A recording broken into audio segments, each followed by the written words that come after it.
One man is being victimized by our own government. One man whom they fear, yet whom millions love. One man who is willing to take the poison arrows of lawfare. One man whose voice has been taken away by a corrupt judge operating in a corrupt system. One man who has been ridiculed and insulted.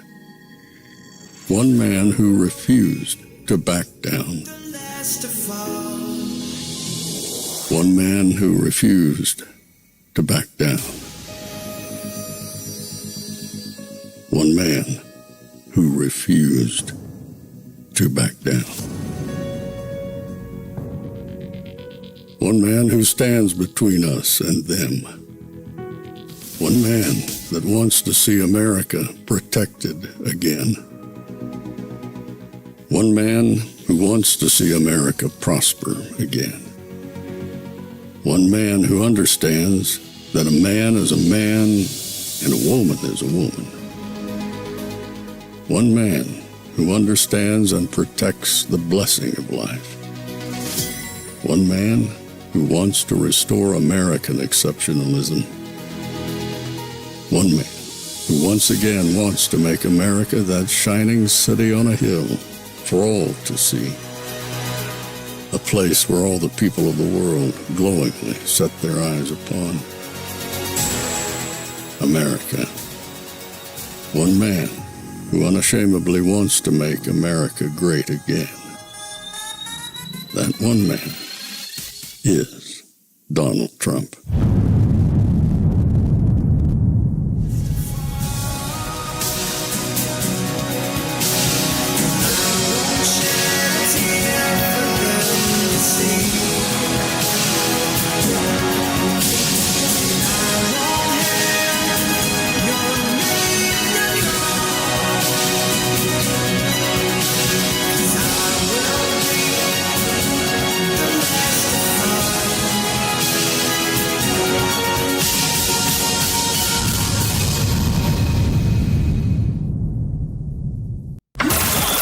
This is Fanfare with Barry Cunningham.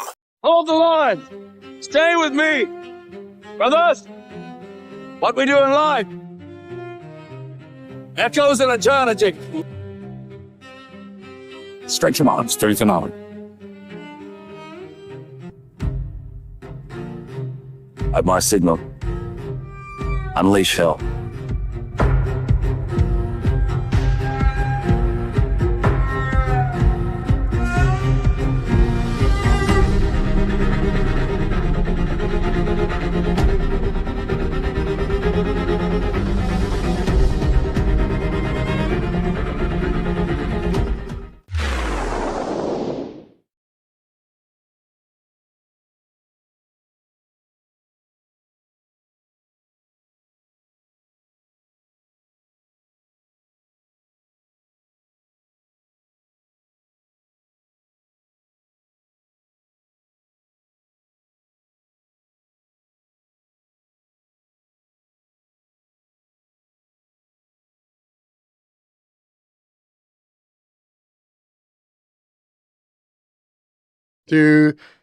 Barry needs to turn on his microphone. Yes, okay. So I was getting everything set. So what I was saying is, welcome. Thank you for tuning in. Happy New Year. I hope your year has been great. I hope your 2026 brings you continued health or improved health. I hope 2026 brings you prosperity. And I hope 2026 brings you back here as well.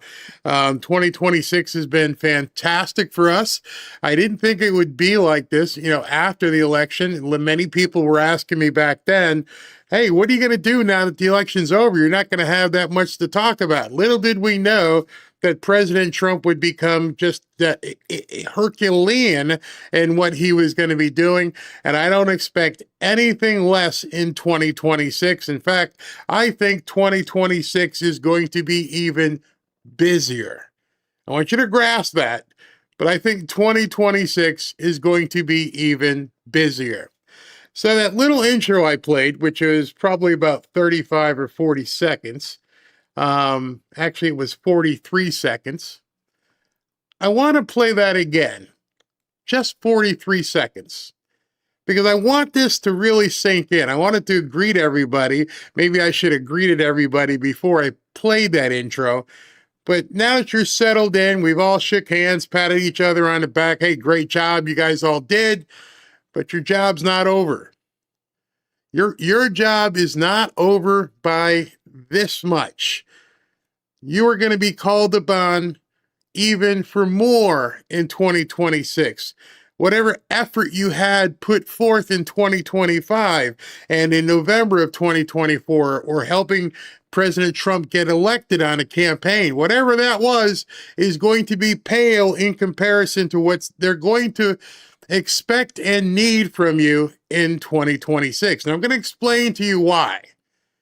There's a very simple explanation as to why you are going to have to do more.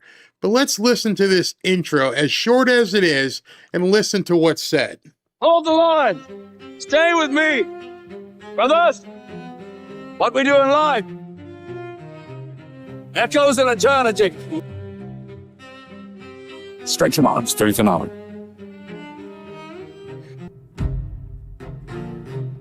At my signal, unleash hell.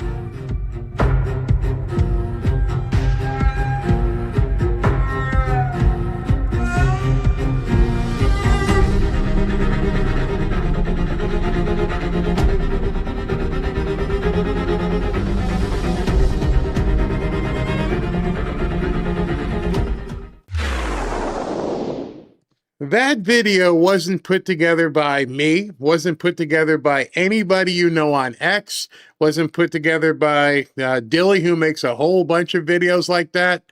That was put out by the White House themselves. That was put out at the personal direction of President Trump. And if you saw the text on the screen, that wasn't me either. That was what the video came out. I had to change the music, of course, because people up here don't like you using certain music. But what you saw was put out specifically by the president. And what you read was President Trump preparing his team for 2026. So if you're like me, which I hope you are, you realize he was sending you a message. Not just the people in the cabinet, not just the people in the White House and the administration, his team. A message for 2026. Let's get ready. And then, of course, unleash hell on these people at my signal. So at this point, we're all waiting for the signal. But the predicate for what he said there is that a signal is coming. See, again, I like to read into and understand what is said. It didn't say, if I decide to do something, be ready. It didn't say, I might need you. On my signal, unleash hell. Man, I've been in a lot of locker rooms, and I've heard similar type admonishments. And then you look around the locker room and you say to your other teammates, if you ain't ready to unleash hell, get out now. I don't need you on that field if you're not prepared to unleash hell on them. So what I'm going to say right now is probably going to cause some toes to be touched here. So maybe not feel good, all in the fee-fees here. If you're one of those people who continues to say nothing's happening, if you're one of those people who say, I'll believe it when I see it, if you're one of those people who says Pam Bondi needs to go, let me just tell you with everything in my heart, shut the F up. Unfollow me, unsubscribe, kiss my royal black behind. I don't want to be associated with losers. I don't want to be associated with people who before the battle begins are already waving the white flag. I don't want you around in 2026. Maybe right now some people are going to go ahead and unsubscribe or leave. F it.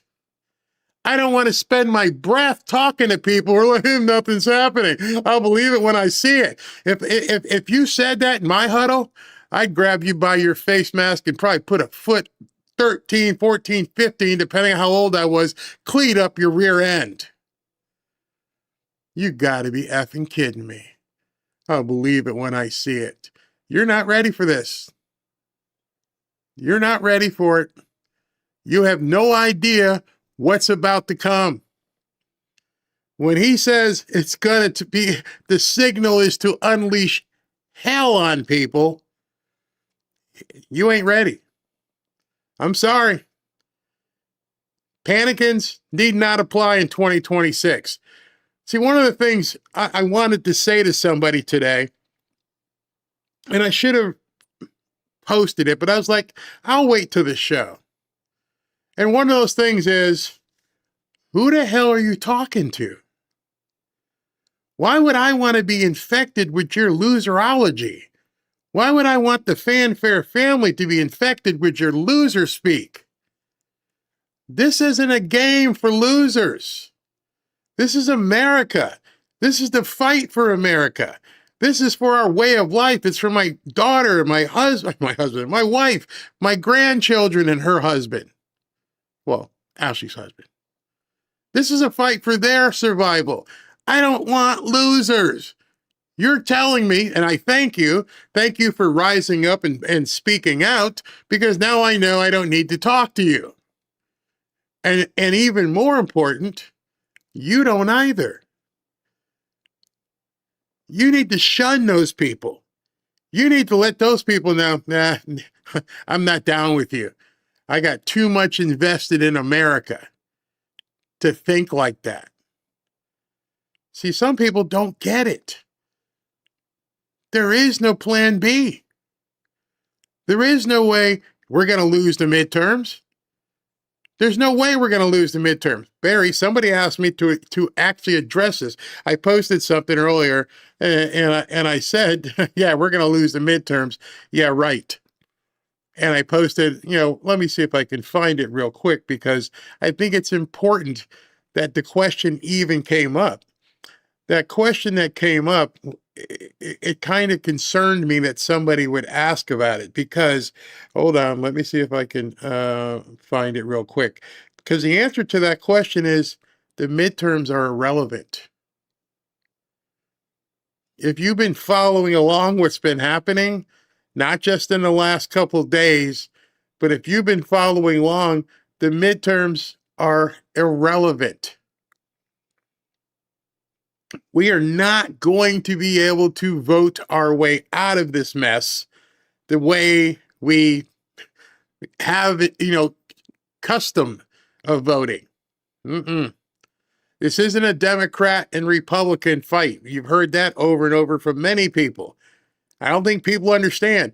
When you're going to vote, it's Democrat, Republican. This isn't about Democrat, Republican. If you watch the news, they're more upset that Nick Shirley exposed the fraud instead of focusing, as a news person is, on who's committing the fraud. Why is that? Because they are anti-American and, for the most part, probably complicit in taking down America. Do you think that voting a certain way is going to stop your tax dollars from being stolen? It may stop it from going to certain parties, maybe not Somalians, but if you're looking at the Somalians and being completely outraged by that, you're not seeing the whole picture. President Trump's not talking about releasing the hounds of hell on the Somalis. He's not even talking about releasing the hounds of hell on whatever Epsteinian stuff comes up. This is a bigger picture, and that's why I fear people don't understand what we're getting into. This is going to be a fight for the very survival of America. And people talking, I haven't seen anything and I haven't heard anything and I don't get it. Can't have these people poisoning us. Let me see if I can find, this is the post, and this is from Gray Man. Gray Man, I've featured his video with his arsenal at his house, and Christina, I believe, is either his granddaughter or niece, or she's just getting married, and he posted this. I want you to see. This is from somebody right here in the Fanfare family. I want you to read this. He says, "Hey, Barry, I don't think 90% of those who say they are ready are really ready. It's easy to type the talk, but hard to walk the road. I love and respect everyone in the Fanfare community, but I need to be honest. As a combat veteran, I wasn't ready when I stepped onto the battlefield. We had the training and countless simulations to prepare, but the actuality of it was a cold slap in the face. When you hear the cracks of gunfire and bullets whizzing by, it's a wake-up call, and it's pretty bad. But the worst thing is having to take a human life. If you have a soul, that is something that never goes away and haunts you to your grave." Chilling. And for those that think that the military will just walk around to keep the peace, think again. There will be no peace. Let that sink in. From an Army veteran, a combat veteran, there will be no peace when this happens. It's going to be incredibly awful. Think about it. The kind of money that's involved and the destruction of an entire political party and the possibility of their gods going to jail, they aren't going to go down without total violence. 100% correct. My wife and me have been preparing for this moment, if this is indeed the moment, since about 1995, and I've taught the few family and friends that would listen what I could. Sorry if this sounds kind of depressing, but as Walter Cronkite said, and that's the way it is, I hope everyone has a safe and wonderful new year. Well said. Well said. That was from somebody right here in the Fanfare family. There are some law enforcement officers, there are some combat veterans, and they're trying to let people know. You've never seen anything like what's going to happen if what we believe is going to happen happens. I said happen a couple times there. If President Trump does what needs to occur, if he indeed is going to unleash hell on these people, your snide remarks and complicit with loser speak are not going to help you, and they're not going to help anybody else. That's probably chilling. There's probably some people now going, you got to be kidding me. Are we going down this road? Oh, yeah, we're going down this road. Because if you're focusing on Nick Shirley, if you're focusing on Epstein, and you're focusing on taxation, you ain't even seen the big picture yet. Because they don't want you digging. Do you realize at this point what the fraud in Somalia, the fraud that's being uncovered in Somalia is like that big? It's that. Remember, our deficit, what, $4 trillion something dollars? 9-10 billion is this big. Over the years, over the decades, they have stolen trillions of dollars from hard-working Americans and have sent your money everywhere. The Europeans look at us like we're scum. Just give us your money, pay NATO, keep giving us money. They come over looking like this, and our presidents and government for decades have just said, okay, what do you need? All right, here's what we're going to get from you. And they don't care that they're taking it out of your pocket. They don't care at all. you are going to be witnessing the end of the $1 trillion grift. It is not going to, they're not going to go away easy. This money has been too good to them. This power has been too good to them. They put you to sleep with the illusion that you were voting. It wasn't until 2020 happened that you realized that there was something afoul with the elections, when you didn't realize, well, they probably did it in 2016, 12, over and over and over. From the White House to Main Street. The people they want, where they want, how they want, for the most part, are the people who are in office. I watched a woman down here who was a real estate agent, and she became like a county commissioner or something. And within 12 months, she had made like $7 million as a local rep. She finally got arrested. She finally got arrested for what she did in a small town in South Florida. She's from, I think, Tamarack, small town. And I thought to myself, if she could make $7 million here, what are those people making? There's a mayor in Illinois someplace, and she was just doing all kinds of crazy stuff. Blatant, brazen. Why do you think they're so brazen? Why do you think that they've been able to do what they've done for so long and don't give a crap what you think? Because you're on a hamster wheel, and the only thing you're good for is to keep feeding the machine. Arrests are not going to fix this. When the people send me, oh, I haven't seen anybody get arrested yet, because it doesn't matter. If there's anything that you have seen with your own eyes, which is what I said yesterday, you had to you had to see it.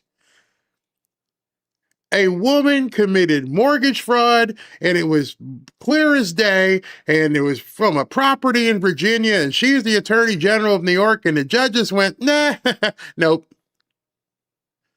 What do you mean? And then the news said, we all commit mortgage fraud.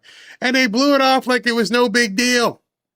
And you can't put $600 in a Venmo account without someone in a black car knocking on your door. James Comey, ha ha ha ha. No, throw that out. We're not going to do that. You had to see that. And then you're like, wait a second. So what in the hell, from what you've seen just thus far, when you saw Letitia James and you saw James Comey, and they both, and was the third person, and they all walked.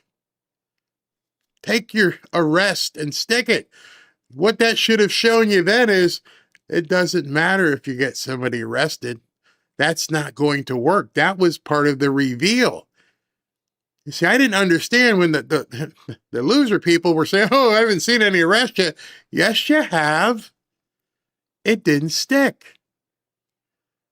So who else do you want to get arrested? Oh, okay. So you want to go through the circus of having somebody arrested who's going to smile in your face because they're going to be out in like an hour, and then they're going to have some other, lackey judge just say, dismissed. Do you think it's embarrassing to these people that they've been arrested? Is that what you're hoping for? Do you think Letitia James is embarrassed?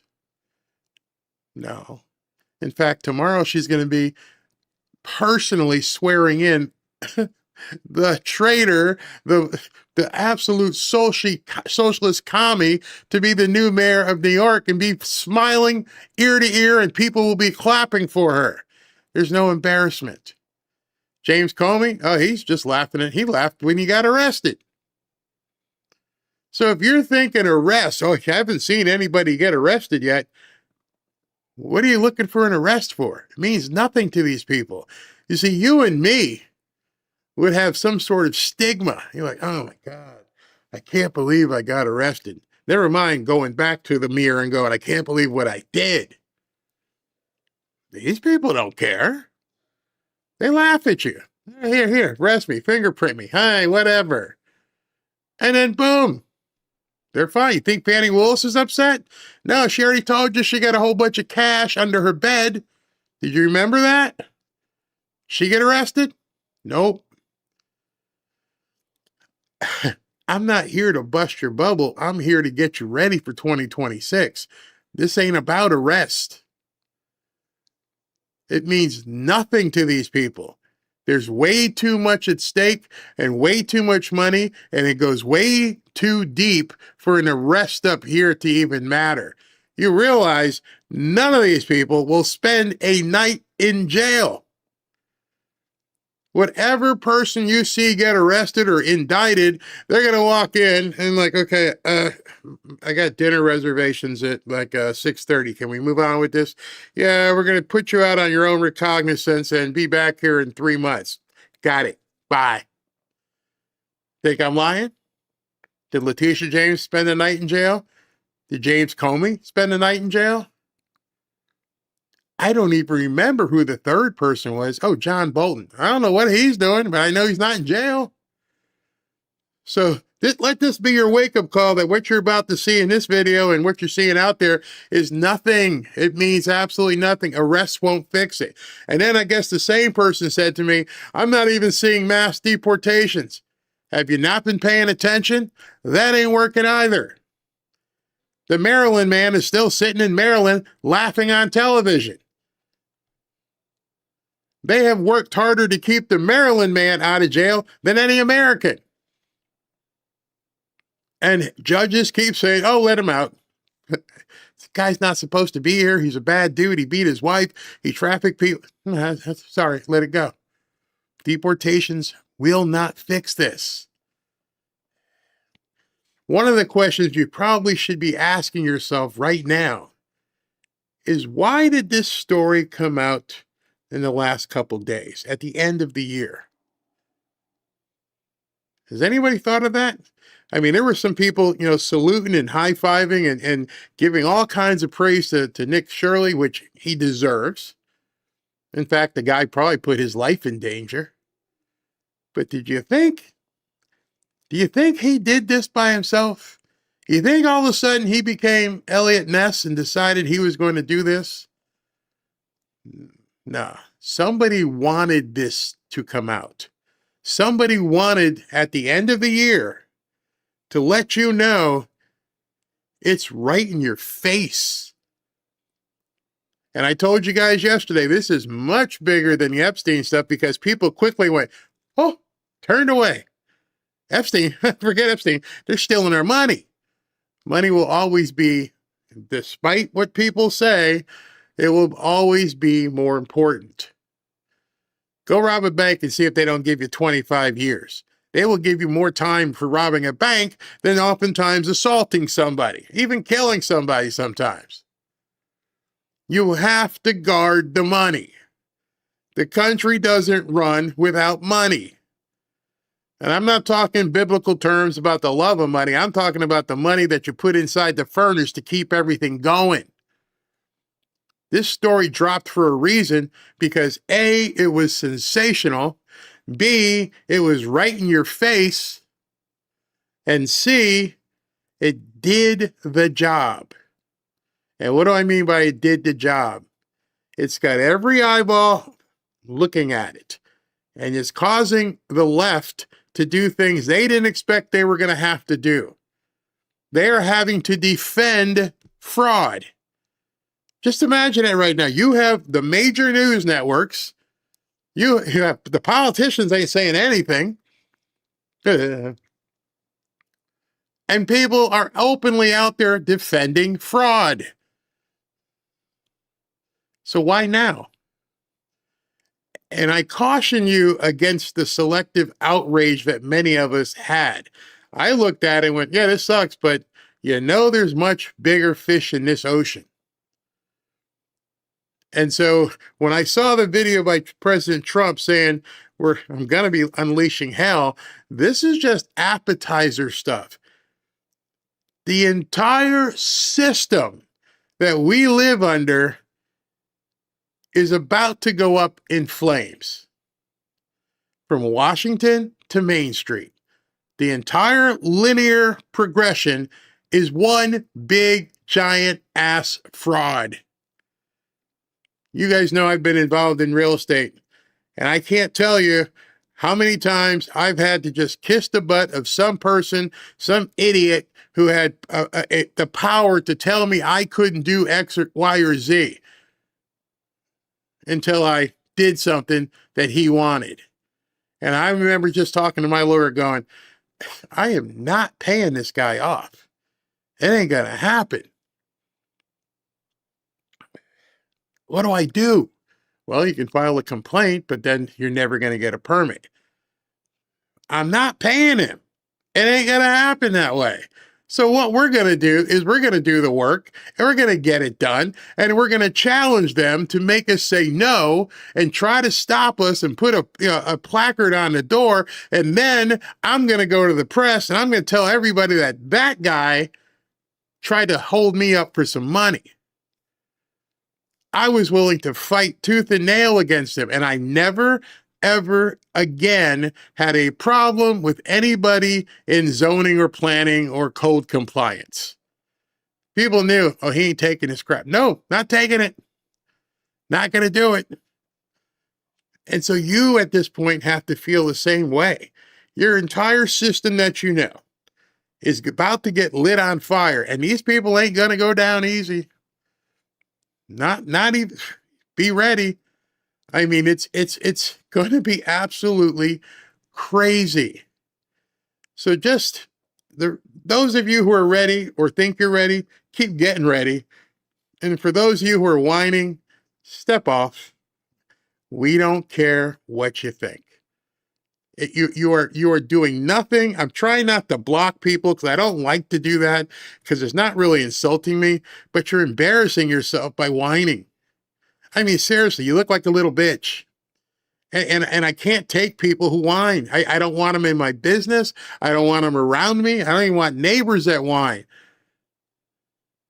Because here's what has to happen. As I segue into showing you the videos from today, when we were last together, I said, you got to get out there. You got to show people. You got to do something. And many people said, I'm just me. I'm just here. What do I do? Well, you're the same as me. I'm just me. I can't bring down all this stuff, but what I can do is use my platform to tell as many people as possible about it. You can do exactly the same. You're all walking around with one of these. And even if you think nobody can see what you're posting, the algorithm's killing me. Keep posting it. Keep pushing the message. Keep letting people know you are not going to stand for this. It's the only way. And I got your back. There are people. What's a person's name? They send me so many things, and they're like, "Hey, here's something you might not have seen. This, go ahead and push it." I'm like, "Oh, okay, thank you." And some of the videos this person sent me, you're gonna be seeing, because it's my job to try and assemble stuff and then show it to you, so then you can show other people. I'm one man. But we got, I don't know how many people are watching, but it's so good because other people can share the messaging. So I'm not asking you to stand post. I'm telling you to get ready to stand a post. That's what President Trump just said. Yeah, that's what he just said. I'm going to play it one more time because it's so short. It's just 40 seconds. And I want you to listen to every single word in this post, because somebody was very meticulous to find it and they wanted you to hear it. Hold the line. Stay with me. Brothers, what we doing live? Echoes and eternity. Stretch your arms, truth and honor. At my signal, unleash hell.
to Fanfare with Barry Cunningham.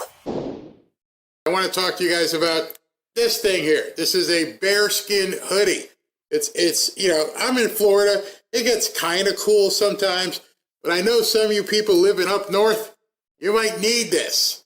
And if you're stuck wondering, what the heck do you get the guy in your family for Christmas? Listen up, this bearskin hoodie. You can see it. Okay, I'm just moving around. I'm being a spokesmodel right now. I'm letting you see how it is and everything.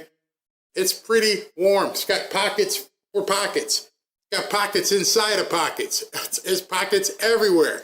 And they told me to say this is for the guy in your life, but I don't know about that. I think, because Robin loves them, it's also for the woman in your life.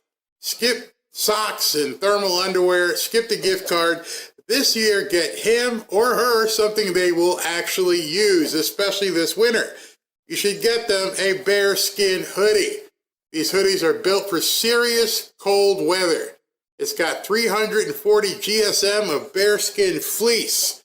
Very nice. 10 legit pockets all over the place. I mean, seriously, there are pockets everywhere in this thing. And it gives you a nice, tight, muscular fit. Even at my size, it's nice and tight. And it even zips into a heavy storm rain jacket to turn into full winter waterproof armor. You've got to take a look at this because I absolutely love it, even though I am not in a cold weather area. I love the idea of wearing this bearskin. The other day, when I was sick, and I had to take Midas out in the morning. And in the morning, it's about 60. Don't come at me. It's about 60, 62 sometimes, a little chilly. And so I go out there with this, and I'm fine. Those of you guys out there, hiking and doing certain things, hunting, traveling, or just if you hate being in the cold, this is the last hoodie you will ever need. And the best part about the entire thing with bearskin is running their biggest deal of the year at 60% off for Christmas with extended returns. I doubt you'll have to return anything. Plus, it's got free shipping, U.S. shipping from their Kentucky warehouse. So here's how to get yours. As you can see on the screen, all you have to do is text Barry to 36912. That's Barry to 36912. And they'll shoot you a link on your phone to lock in your pricing, your 60% off, and then you can just buy it there. And then when you shop with Bearskin, you're not just giving a killer gift like this hoodie. You're also supporting the fallen outdoors and the Hope for the Warriors Veterans Program. This Christmas, don't give them another stocking filler. Get them a bearskin hoodie. Get her a bearskin hoodie. It's 60% off. Just go ahead and dial or text Barry to 36912. I think it's a great deal. I think it's an amazing deal. And trust me, it is warm in here. They're like, Barry, I want you to wear it. I'm like, you realize I live in Florida, right? I'm going to burn up. But in any event. All right. So had to take a little profit center break there, as Rush Limbaugh used to call it. Again, thank you guys for tuning in 2025. And this is the last show of 2025. I'm not sure. They're saying that President Trump is going to go to some party tonight. If they broadcast it, I might turn it back on because they're doing something at the White House later on. So we'll see. Maybe this won't be the last show of this type. All right. So I've shown you the motivational video twice now, or 3 times, and I hope you heard. And the first thing was, hold the line. Hold the line and be ready to unleash hell, and it's going to be epic. I can't wait. But it's really important, I think, that people realize it's not about arrest. It's not about midterms. Democrats know that. That's what the whole seditious six were trying to avoid. They know when he goes ahead and does the Insurrection Act, you realize at that point, we're no longer talking about courts. That's what terrifies them. The fact that they can't run to some district court and say, hey, make him stop. Nah, too late. You had your chance. You showed us what you could do, and it's too late. That's why it's getting so scary right now. Make sure that you have, as I've said before, I'm not going to go into a long diatribe about it, but make sure you've got provisions. Make sure if the lights go off, make sure if there's no internet, make sure if the bank's ATM, you better have some stuff, which is why I talk a lot about silver and gold.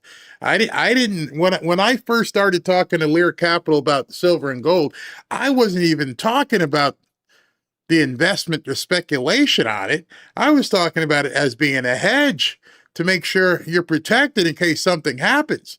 And it's turned in that people are speculating with it. And, it's been going up and down right now, which is, by the way, let me explain to you guys a little bit of what's going on. All right. So obviously the banks are trying everything they can do to try and suppress the price because they're short. They don't have the physical silver and gold. Now, what you're going to see over the next, I don't know, today's Wednesday, Thursday, Friday, Saturday, Sunday, Monday, 4 or 5 days, you're going to see a decline in price. Why? Because the markets are closed. And so it's going to allow them to try and get in there and manipulate as much as possible. You may see silver drop $10, $12 an ounce. You may see gold drop $100 an ounce because now the bad people are going to have 4 unabated days to do whatever they need to do. So understand, if you see silver drop to 63, 64, chill or buy. I mean, if it gets back down to 63, I'm going to buy some more because I know what's going to happen after the first of the year, actually, when people go back to work, right up. And I'm not doing it for speculation. I'm doing it to acquire more. The speculation and the appreciation of the price, that's just a side benefit. So just watch what happens over there, especially who knows when President Trump is going to pull the trigger on what he needs to do. So let me show you what you can be doing. And when I say you individually, because there's a whole bunch of you. And at the same time, there's nothing that the people you're about to see are doing that you can't do. Whether you do it yourself or you promote what they're doing, making sure it's not fake and stuff. But it's starting to work. They have no bolt holes to go into, and they're making themselves look silly. Look at this. Unfortunately, we saw that there was important documentation, enrollment of the children, and also employee documentation that was gone. There were also checkbooks that were ripped from our check papers that were ripped from. So this guy is told to go out there today with his hostage white liberal woman behind him and say that they broke into our office and they stole all of our records. You stole $10 billion. We know you have computers. We know even I don't have a bunch of napkins running around with receipts and stuff on it. You want the American public to believe at this point that you were the mastermind of a $10 billion theft ring and the dog ate your homework. That's what you want Americans to believe right now. That's how little they think of you. This is if this is the move, oh, these people are so screwed. I think they took all our stuff. So you guys were running around like the mob, keeping notes on napkins, eh? Well, there's one place we know that's not true. Without even meeting Mr. Somali here with the New York Yankees hat, there's one place I know that's not true. The bank. Unless they were never putting the money in the bank. Unless they were cashing. I mean, no, they had to because the government was sending them money. But now they want you to believe that all our records got destroyed. So you're telling me with a $10 billion fraud ring, you didn't have the capability of even putting it on your phone. The dog came in, just happens after Nick Shirley's video. The dogs came in and they stole all the documents. We don't have no paperwork. You buy it? Who's buying that? Our book. This is devastating news, and we don't know why this is targeting our Somali community. That's why, because you actually did it. And ask the white lady behind you. She'll tell you. As one video made by a specific individual made this all happen. We've been receiving hateful messages through our voice notes threatening us since the past couple of days, including one that happened yesterday morning when after the break-in. This is frightening and exhausting because this is happening to us Somali communities as Somali Americans. What? Somali Americans? Which one of you brothers is American? Please do tell us which one of you salutes the flag. The blasphemy that just came out of your mouth, I should backhand you. Somali Americans. No. No.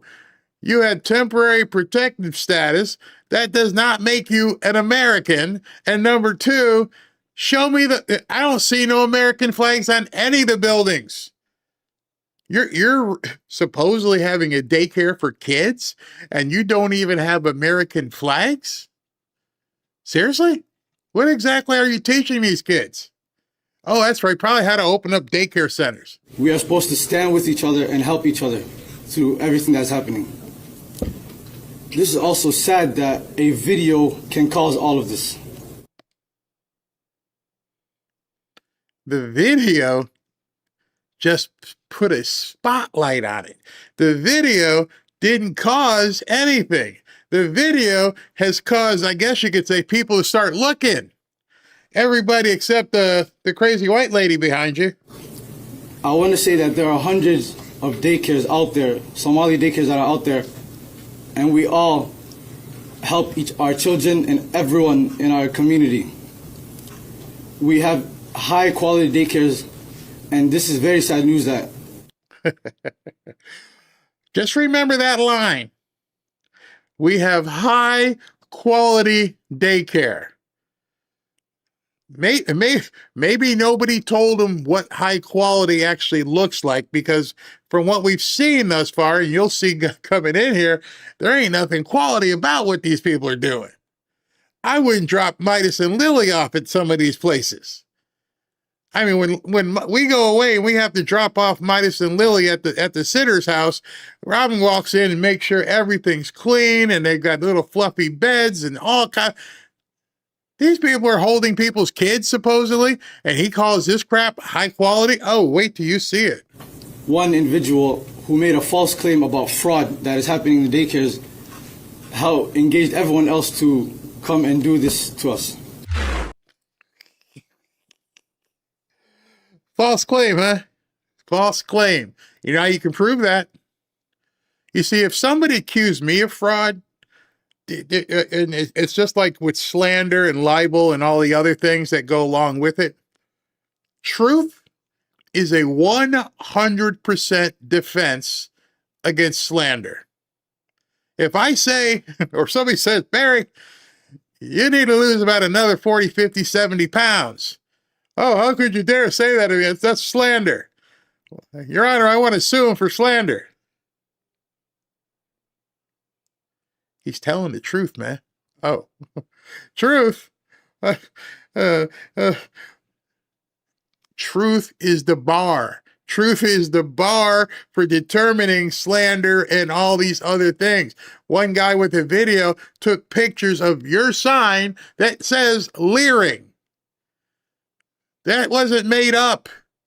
That wasn't faked. That wasn't just one guy with a video. We all seen it.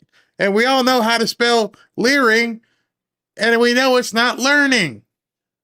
You were so stupid that you built this sign or had it made, and the people who you bought it from are so stupid that they didn't even say, hey, I've done some quality check here. It looks like you spelled learning wrong.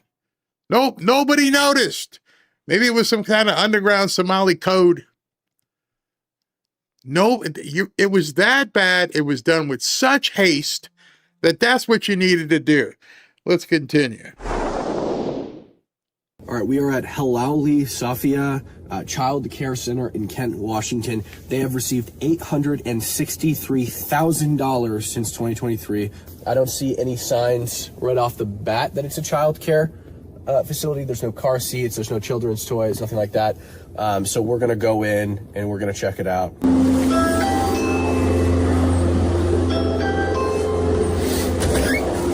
Hi, is this Halauli Childcare? No, there's no childcare here. Okay, God, thank you so much. I'm good. There's no childcare. Is that a fraud? I believe this guy's name is Cam Higbee. Just another guy with a couple of cameras, and you pull up the address. Oh, that's right. You can't pull the addresses up anymore because they don't want you even knowing where these places are. They don't want independent journalists because we know the mainstream's not going to go. They don't even want you going to these places, so they've taken down the website.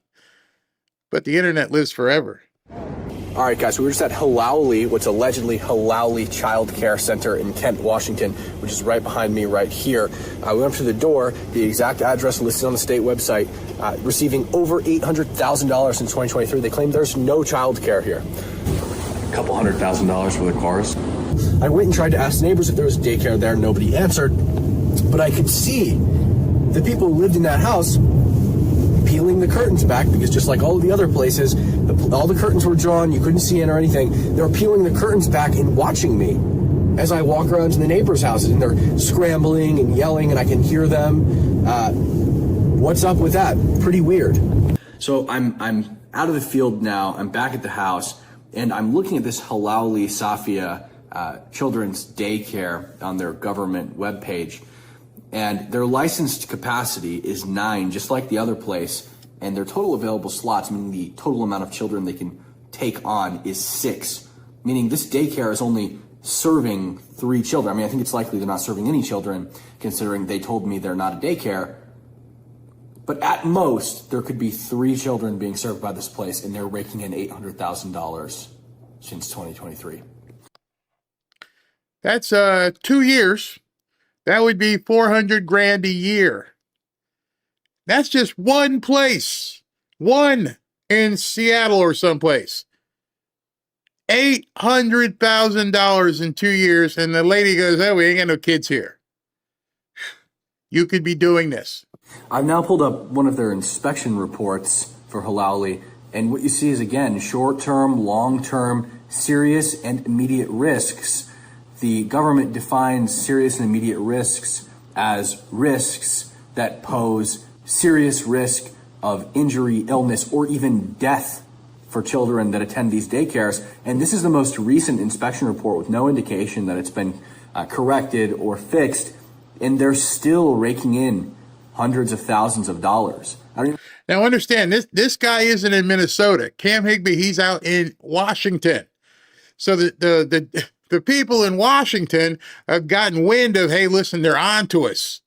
They're trying to stop the grift. What are we going to do? Well, one politician, and I wrote, the fraudsters are on the run with the help of the government. The deep state involvement is now confirmed. This broke this morning in response to the massive daycare fraud being exposed by independent journalists using state-run websites. Washington State Senator Lisa Wellman has pre-filed legislation to hide information about daycares and their operators from the public. We don't even want you seeing what we're doing. We don't even want the American public to even see this information. They've hustled this fast to try and cover it up. There was another one too from the same state of Washington. Let me show this to you. This is the Attorney General for the state of the entire state of Washington. is now accusing journalists of harassment for investigating fraud in fake daycares. Democrats don't want us uncovering fraud because they're the ones committing it and benefiting from it. Why do you think they're reacting so quickly on a holiday week? On a holiday week, they've summoned the people in the government, do something. You know, just like everybody on our side says, do something. These people, what their do something is, they are trying to hide the crime. You've got them on the run. You've got these people wondering what the hell to do. And because of that, Harmeet Dillon, she posted this. She says, one, any state official who chills or threatens to chill a journalist, 1A writes, will have some explaining to do. Civil rights takes potential violations of 18 U.S.C. 242 seriously. Govern yourselves accordingly. And then she says, don't let woke AGs intimidate you from committing journalism. So think about what I said earlier when I said, why now? And you've got an attorney general or deputy attorney general going, go for it.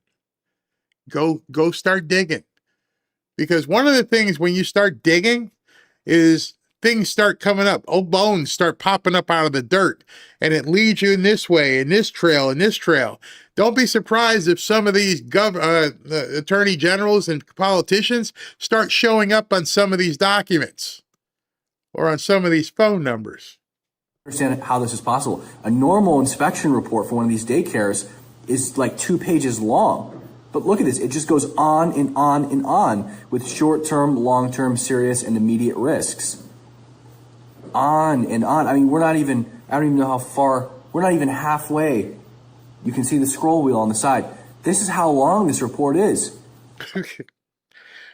Most of you have probably had children or grandchildren. Like I said, Robin used to really go in with a look at where we drop our dogs off. So you as a parent or a grandparent, if you've had to use daycare, I'm sure you've done the same thing. Let me see where I'm dropping little Freddie off. I want to make sure, I'm going to check the bathrooms. I'm going to look at all the reports. So if by chance you were really dropping a kid off at a daycare center, you're going to do some, due diligence to make sure that's a nice, safe place.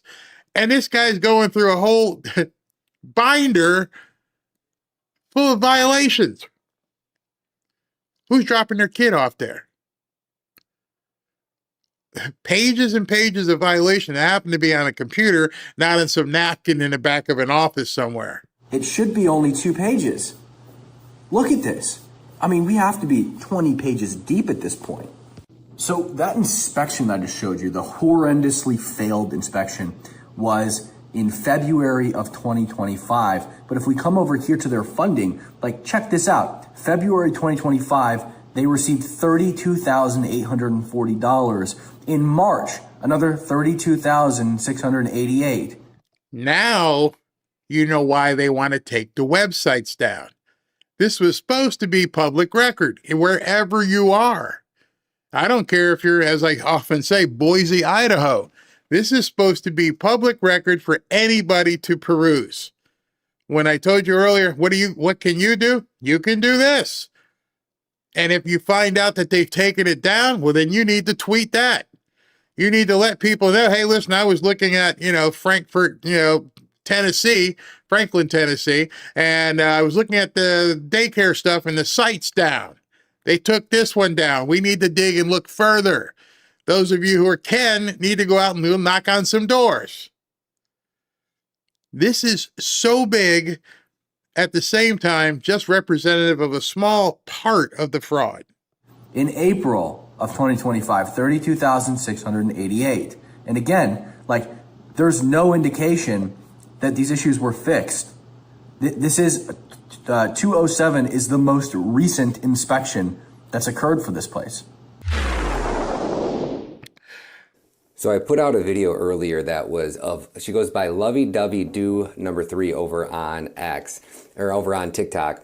And she's the one who put out the video that was exposing the daycare centers like 2 months before Nick Shirley actually showed up in Minnesota and actually took them down. Well, the citizens of Minnesota have been diving in. They found 60 of these daycare centers registered with the exact same address. Remember when the migrant children were vanishing and somehow our government managed to deliver like 561 children to the exact same address at the exact same apartment complex? And we just were like, oh, well, yeah, maybe it was an accident. It was a typo. No, there's no typo. They don't make typos. This is all one big child trafficking, money laundering, grift operation where citizens are actually going back home to their home countries. They're training their fellow citizens. So when they get visas and they come to America, they know how to defraud our system. And it's all happening right in front of our noses. And our government just, how much longer would that have gone on if Nick Shirley wouldn't have went there? Check this out. Following the Nick Shirley video, the people of Minnesota have jumped on board to help out as much as possible. And what they've been doing is they've been doing internet searches of active Somali daycare centers in their neighborhoods. And they found 60 active daycare centers at one address. If this stuff wasn't so brazen, if this stuff wasn't so absolutely insane, it would make for a nice sitcom. They didn't care. They booked 60 different daycare centers at one address. And nobody thought otherwise. Nobody cared to look into this and, hey, boss, we just got applications for 60 daycare centers. And they're all at the same address at the same time. Nope. Well, Wally Nigerian must have found another job. He's in Minnesota just approving everything. 1821 University Avenue. How can you have 60 daycare centers at that one address? Christy Nome has ordered DHS into Minnesota. They're in Minneapolis today. So I want to stop for a second, and I want you to take a look at this woman. She is a middle-aged white woman, and she doesn't seem overly intimidating, but nonetheless, she's out there. She's out there investigating. The rage that she feels has compelled her to get out there. I'm not telling you to get out there. I'm telling you, you all have your place in this army. You all have your ability, whether it's simply acknowledging and finding something on your phone. I know a lot of ladies don't like turning the phone on themselves and making videos. That's okay. You don't have to. But you can find this woman, the other guy talking, that was Ryan Matta. You can see his stuff. Amplify the message. Get it out there. And they are visiting all of these different daycare centers. They're going to shut them down once and for all. Hopefully, there will be mass arrests, denaturalizations, and deportations. But all that remains to be seen. We'll have to wait and see how this all shakes out. But apparently, Nick has another big story up his sleeve he's going to be coming out with pretty soon. But again, I want to caution you against thinking about the big arrest, because that's not going to be the goal. The goal at this point, like I said, the arrests aren't coming, and probably not going to see the type of arrest that you want. We'll get some Somalis. Yeah, we'll catch them. Those are low-hanging fruit. If you ever watched any mob movies or even the Untouchables, there's a whole lot of people at this level here that you can arrest, but you want up there. You want to know who is pulling the strings. These people didn't know how to pull this off without a lot of help here. And if they were sending people to Somalia before they got here, who was handling that? Who was seeding Somalia with tools and educational information to teach fraudsters overseas? Because that is definitely RICO. Today I'm showing you 161 Child Care in Columbus, Ohio. And as you can see, it does not look like a child care center at all. It is locked. It says it's open. There's a little desk right there, but the ceiling's all falling out and stuff like that. And if you come around back, you can see that this place is just a total dump.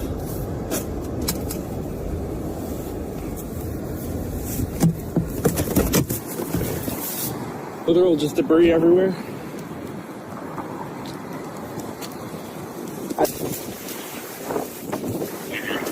This is a question. How do you enroll? How do you enroll your children here? You can't do that? No kids? So how can I enroll my children? It says you get public money through. You get public money through Ohio. You get money through the state of Ohio.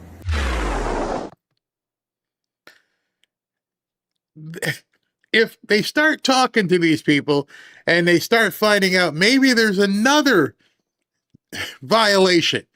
Are you telling me white people can't put your kids in here? This is a Somali daycare center only. Imagine that. Wherever you live, if there was a big sign, no white kids.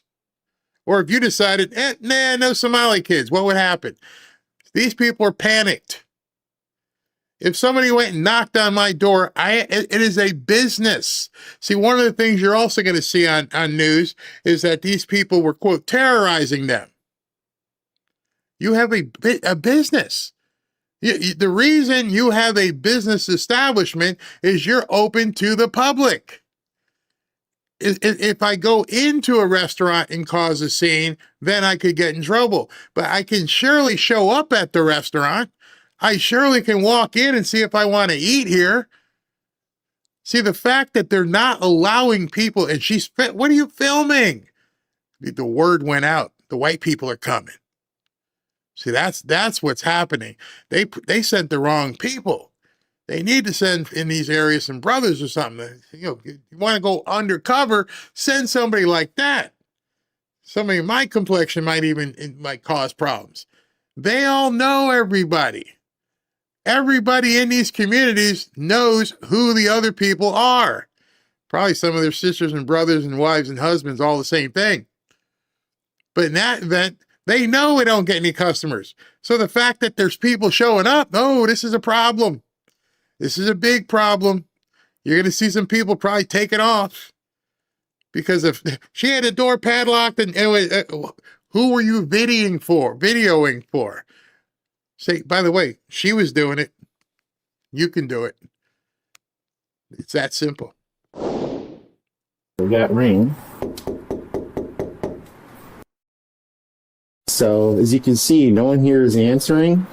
It's just past 10 a.m. right now. Oh, looking to get some information about childcare. Okay, so as you can... Wha-bam!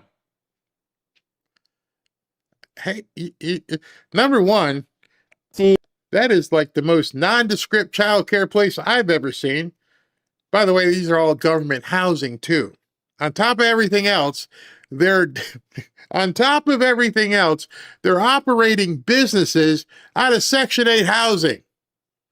Those of you guys may not have ever had Section 8 tenants before, but one of the clauses is this is for residential purposes only. You can't just file to have a business that you're getting tens of millions of dollars from in Section 8 housing. You just told us I can't afford to live here, but you're getting millions of dollars. That's fraud on top of the fraud. These people are going to start heading for the hills. I mean, seriously, when they start talking to people and find out you're in Section 8 housing, and now they know you've been getting money for oh, God. Oh, keep the fraud. It's coming. I just asked about childcare. Is this childcare for children? It's not? Yeah, I just want to make sure this is Tawakkul House. Yes. Okay, just wanted to make sure. What's the email address? This is Noreen Childcare here at 2918.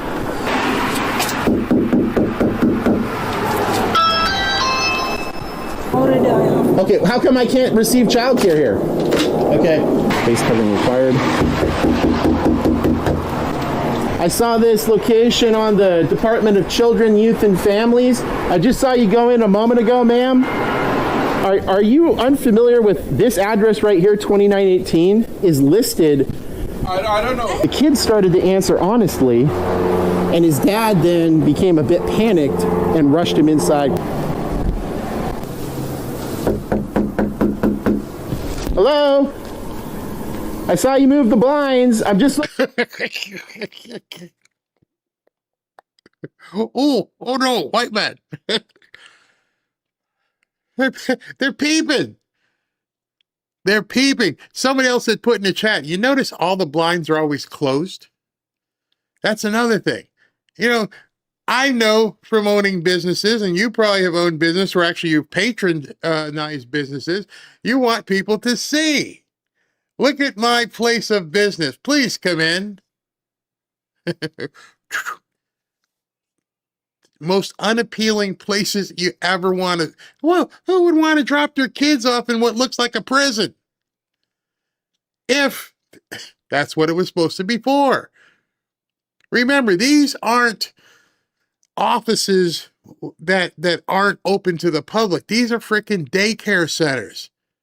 How do you get clients if you don't open the door? Looking for some information about childcare, daycare? Looking for information about childcare, please. So the person just moved the blinds over there. There's absolutely someone here. This business is open right now, according to the DCYF website. If you've seen the Nick Shirley story on YouTube. All right, so now this is where it gets fun. And hopefully the people here don't get pissed off. So they get mad. They get mad that he's out there, and they call the popo. And the popo comes and they try to... You can actually see the Seattle police try to construct a story that this guy filming is the bad guy. The police seemingly are in on it. Listen to what happens here. About Minnesota, where they've got all those facilities over there, and they're listed as, you know, operating 24/7, 365. So I came down here as a journalist to see if that's in fact what's going on. This Seattle Housing Authority location is listed as having, within a 3-square block area, as having 20 facilities operating childcare at them. Okay. And so far, only one of them appears to be legit. Okay. You have a gun on you?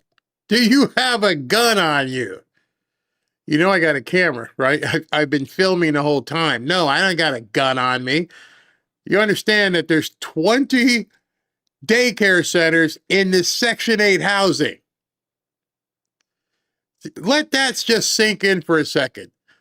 We're not only paying for all the kids, but the government's also paying the rent and whoever lives there. They get free housing so that they can get their business housed, and they get the money for the business that they're not doing.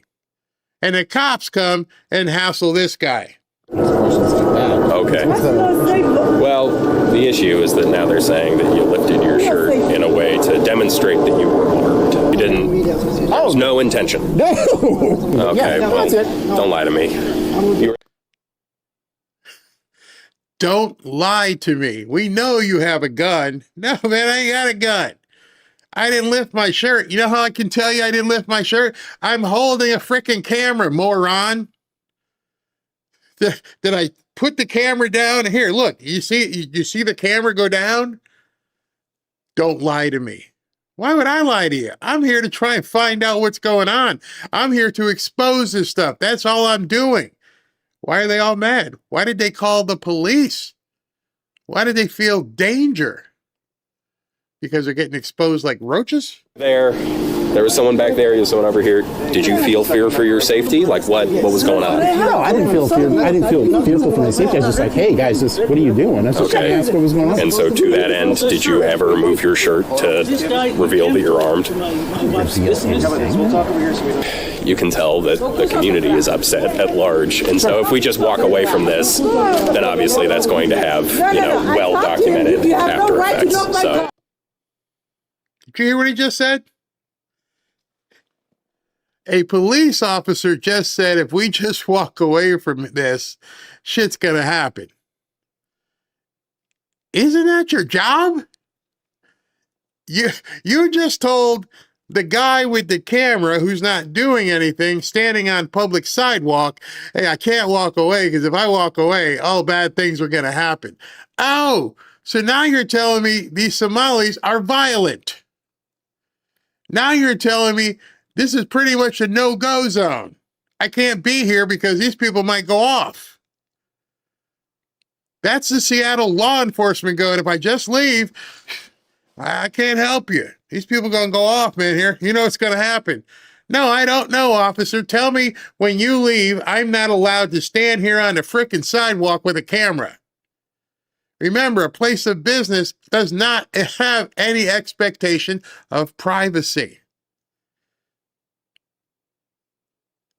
Can you imagine a cop in your area telling you, hey, I'm here right now, but I can't help you when I leave? Ma'am. I guess, okay? I have kids sleeping in my room. So, yeah. No, I'm going to DCYF Child Care Center. Okay? If I do I'm going. There's licenses for these places. I'm going there to see if you guys have applications for service. Yes. Do you have a right? Yes, it's a business. You've seen my journalism, so you guys know I'm not a provocateur looking for a fight. I think I probably am gonna just head out of this community right now. I mean, I've got 12 out of 20 places, and out of those places, 11 seem incredibly suspicious. Sure. One seems legitimate. Okay, wow, that's crazy. This is absolutely. What? I'm gonna wait till I come in my house. No. You want me to come in front of your? No. Just go, sir. Have a good night. That's not like a threat or something, is it? No, it's okay. Okay. All right. Have a good day. Whoa. Wow. Intense. Seattle Housing Authority District here in Rainier Valley.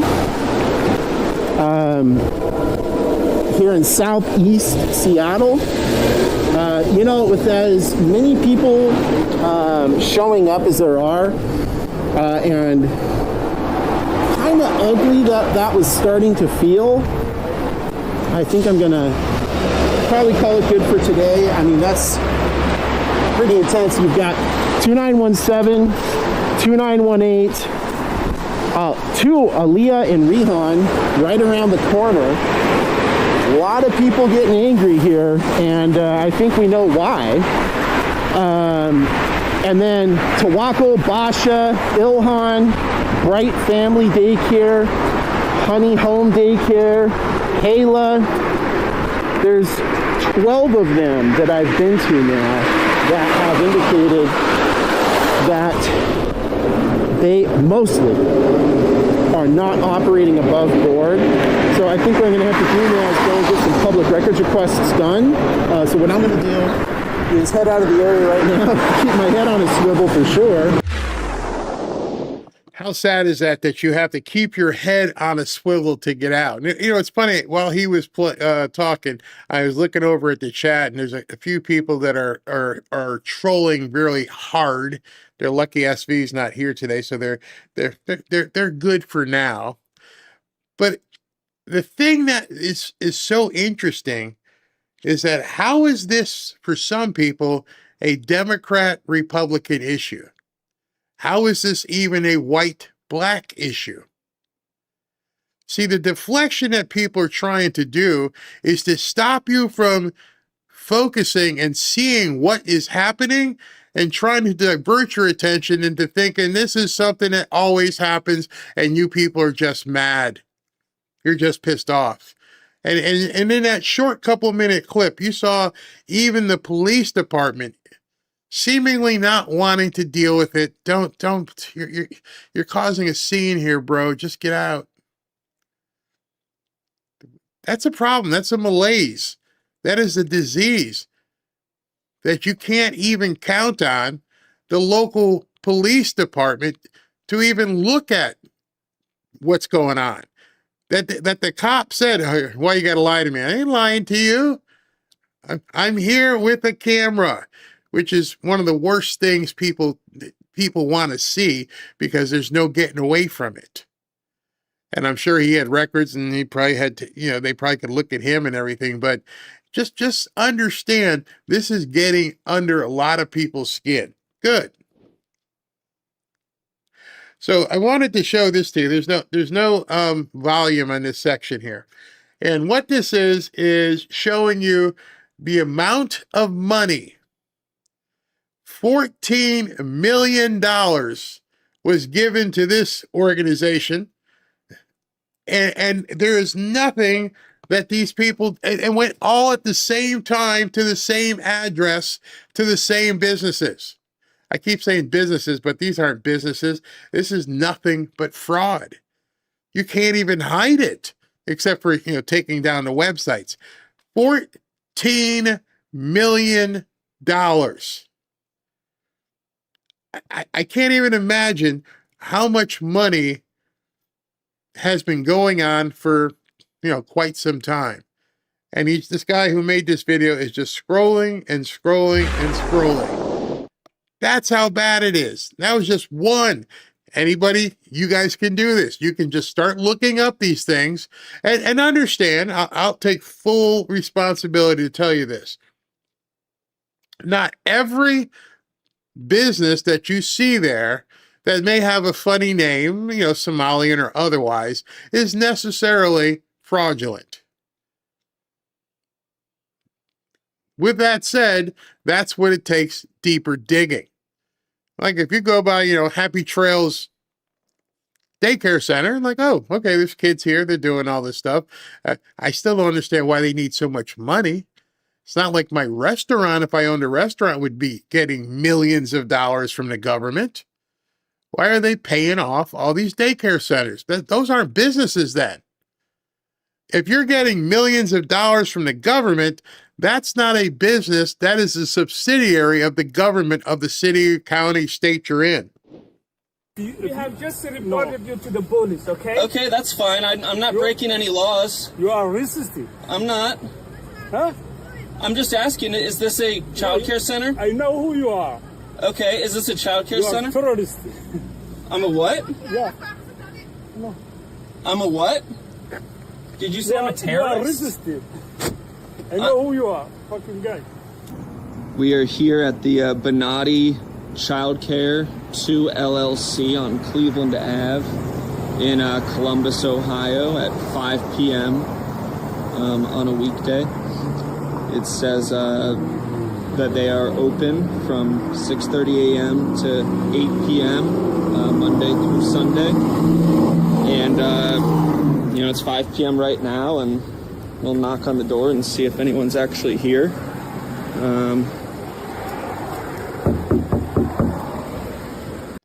Would you drop your kid off there? I'm just saying, high quality daycare. Huh? Would you drop your child off there?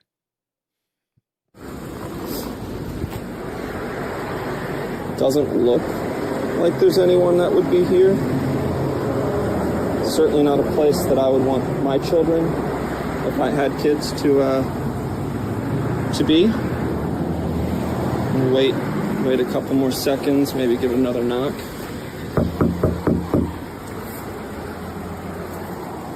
Don't hear anything, no cars, and it's 5 p.m., so there would be, you would think, lots of pickups going on if this were actually a active child care center. There is a camera right there,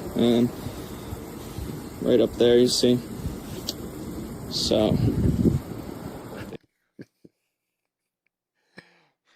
I want to meet the parents who dropped their kids off there.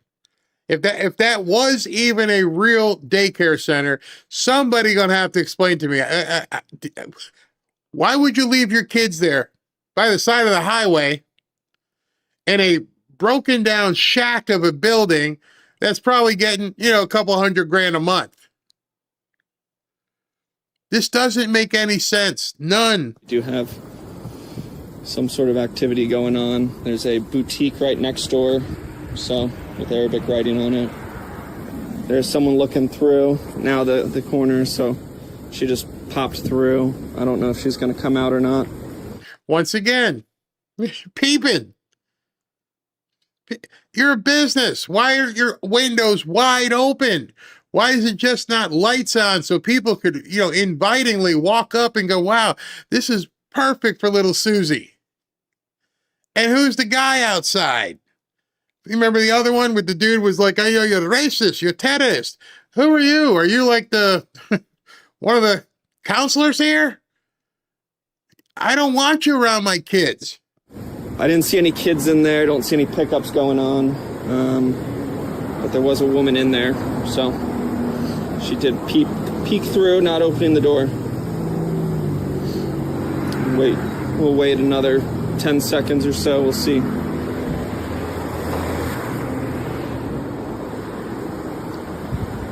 Don't believe they're going to be coming to the door, but there was someone peeking through right through that window, so there are people in there, or at least one person that we know of. Does not appear to be an actual daycare center, though, so should be some investigations going into this soon, hopefully. Hey, man, is this a child care center? Hey, is this a child care center? Why are you recording? I'm asking a question. Is this a child care center? Why are you recording? Is this a... Why can't I? Why can't I be recording out here?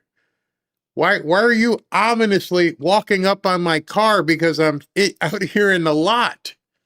Isn't this where you conduct business? Isn't this where people come to apply to drop off little Susie? And this guy comes rolling out? Why is he recording? Is a bigger question. I would think as a parent, if I'm going to drop someplace off, I'm going to take pictures and I will record. I will make sure I can document what the place looks like. Now, maybe this is part of the parental screening process where they come out to make sure that you're not a racist terrorist. Child care center? No, stop recording. It's not our child. Why can't I record? Stop recording. You're racist. Why are you recording? Because I'm curious if this is a child care center. Where are you from? I'm from Ohio. No. Who's into you? Me. I'm an independent person. I own my own company. So you are a YouTuber, so you need social media. I mean, I represent myself. We have just reported you to the police, okay? Okay, that's fine. I'm not breaking any laws. You are racist. I'm not. If I didn't see this stuff myself, I would not believe it. I'm almost ready to go rent a pickup truck because I want to drive my car into some of these areas. I'm going to find out if there's Somali daycares near me. I'm going to have to head over, especially if they're in government housing, especially if they're in Section 8. I definitely want to know. I mean, I've seen some people do some business in Section 8, but it ain't the kind of business we're talking about here, if you know what I mean. Yeah, that kind of stuff. But nonetheless, we've seen people do business in Section 8 housing. At least these people have their own building. Or I want to know who owns a building. See, there haven't been many people who have been doing that yet. See, one of the things that being in real estate, I want to know who bought the building, when they bought it, who they put in there as a tenant, how much are they paying per month. I bet you there's going to be some well-heeled people who actually own the buildings. You see, there's another money laundering for you. I bet you they're paying 10 grand a month to rent that place. 10 grand? Yeah, because somebody probably said, I'll buy the building. You guys do what you need to do in here. And I'm going to dip my beak to the tune of about 10 grand a month. That's me dipping my beak. Huh? I'm just asking, is this a child care center? I know who you are. Okay, is this a child care center? You are a terrorist. I'm a what? Yeah. No. I'm a what?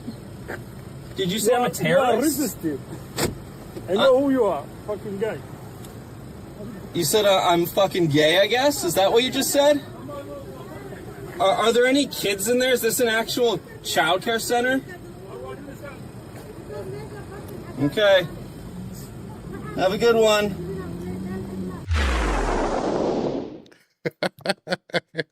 Oh, okay, so this one is a participation video. This one here, I need you to go along with this, so I'm going to pause it a little bit to give you the opportunity to pick up your cell phone. You're not going to believe this one. You will not believe this one. So let Brother Man here take this one away. So guys, this is absolutely mind-blowing. So I was watching the most recent video by Nick Shirley exposing these daycare centers. Now, they're going daycare to daycare, and the next one that they go to is called Sweet Angel Childcare. This is where they show up to. And this is the business right here. Sweet Angel Childcare. And Minneapolis, Minnesota. Now, listen to where this phone number goes to when you call this child care center. All right. So before we do anything, I want to show you what happened. So the sign that they were looking at in front of the building had the phone number, as most would. And it was also on the Google website, because they're smart business people, and they understand that you get more business if you have Google reviews. So they put up a Google review page. So while he's showing you that, I'll get ready to show you the Google review page, because you're going to find this is very interesting. But before we do that, I want you to have some verification. All right, ready? Boom. There's the number. He's going to be dialing it. I will dial it right now myself and have it ready to verify when he says it. So it's 651, and I'm not doing anything illegal. This is a public number, 651 201 3400. Okay. Just wait for it. Thank you for contacting the office of Governor Tim Walz and Lieutenant Governor Peggy Flanagan. Our office is located at 130 State Capitol at 75 Reverend. Oh my God. I'll do it again. Sweet Angel Childcare. It goes to Governor Tim Walz's office. Why is a child care center directly going to the office of the governor? Make it make sense. Hold on. Thank you for contacting the office of Governor Tim Walz and Lieutenant Governor Peggy Flanagan. If this is not a direct link to Tim Walz and these fraudulent child care centers, I don't know what else is. Bro, this is crazy. I'm just in shock right now. I was recording a YouTube video and reacting to this video, and I was like, let me call and look up their Google reviews. I was just looking up their Google reviews, and I was like, let me call this number. And I call it, and it goes to Governor Tim Walz's office. Make that make sense. All right. So I have it plugged into my phone, 651 201 3400. You could do this at home. So let's just call it and see what happens here.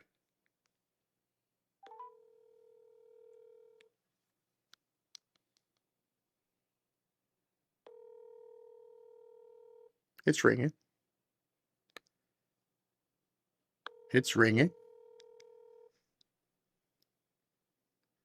Contacting the office of Governor Tim Walz and Lieutenant Governor Peggy Flanagan.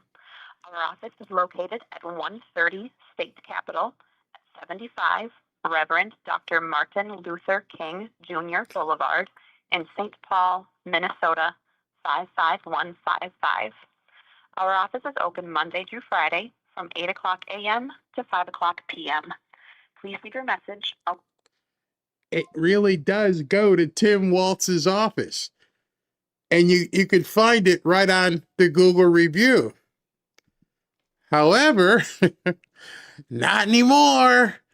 These people are scrubbing as fast as they possibly can. Let me show you exactly what happens now if you go to this number. Hold on, let me push this phone. Let me do this here. This is the Sweet Angel Childcare Google review site. There's no longer a phone number on the website. Add a phone number. They took it off. They took the phone. They took the website. And interesting, it's open right now. It's open till 10 p.m. So if you wanted to drop off little Susie, you can't call. But they're open till 10 p.m. Who in the hell has a daycare center open at 10 p.m.? You can't make this stuff up. I mean, seriously, you cannot make this stuff up. They don't want people knowing this stuff. They don't want you seeing it. It was funny. Some guy earlier called me, I wish I was white. That gentleman was black too. We just don't like fraud. We just don't like our money stolen. Explain that one, Timmy. Now we can understand why Dan said what he said about what he has seen a few months ago. Absolutely. I just called the number, got the same recorder, and left a message. Hey, Timmy, why are we getting this? Fraud is fraud, no excuses. Yeah, it's right in our face. Oh my goodness. On New Year's Eve, Barry, don't daycares at night need special permissions and certificates? I would think so. I would think if you have a daycare center open at 10 p.m., maybe some parents are working second shift. They need daycare, as well. But they don't call the governor's office as your phone number. Oh my God. I just called. It was, call was dropped 3 times. That's probably because there's probably 100 people calling right now in disbelief that you got to be kidding me. Are we really at that point where it's so brazen, where they didn't expect anybody to get caught? They just went ahead and used the governor's, and it was on Google. So it wasn't like, that happened to be something that Nick had control of. The sign said the phone number. But then again, they did say Learing. So maybe they did. I don't know.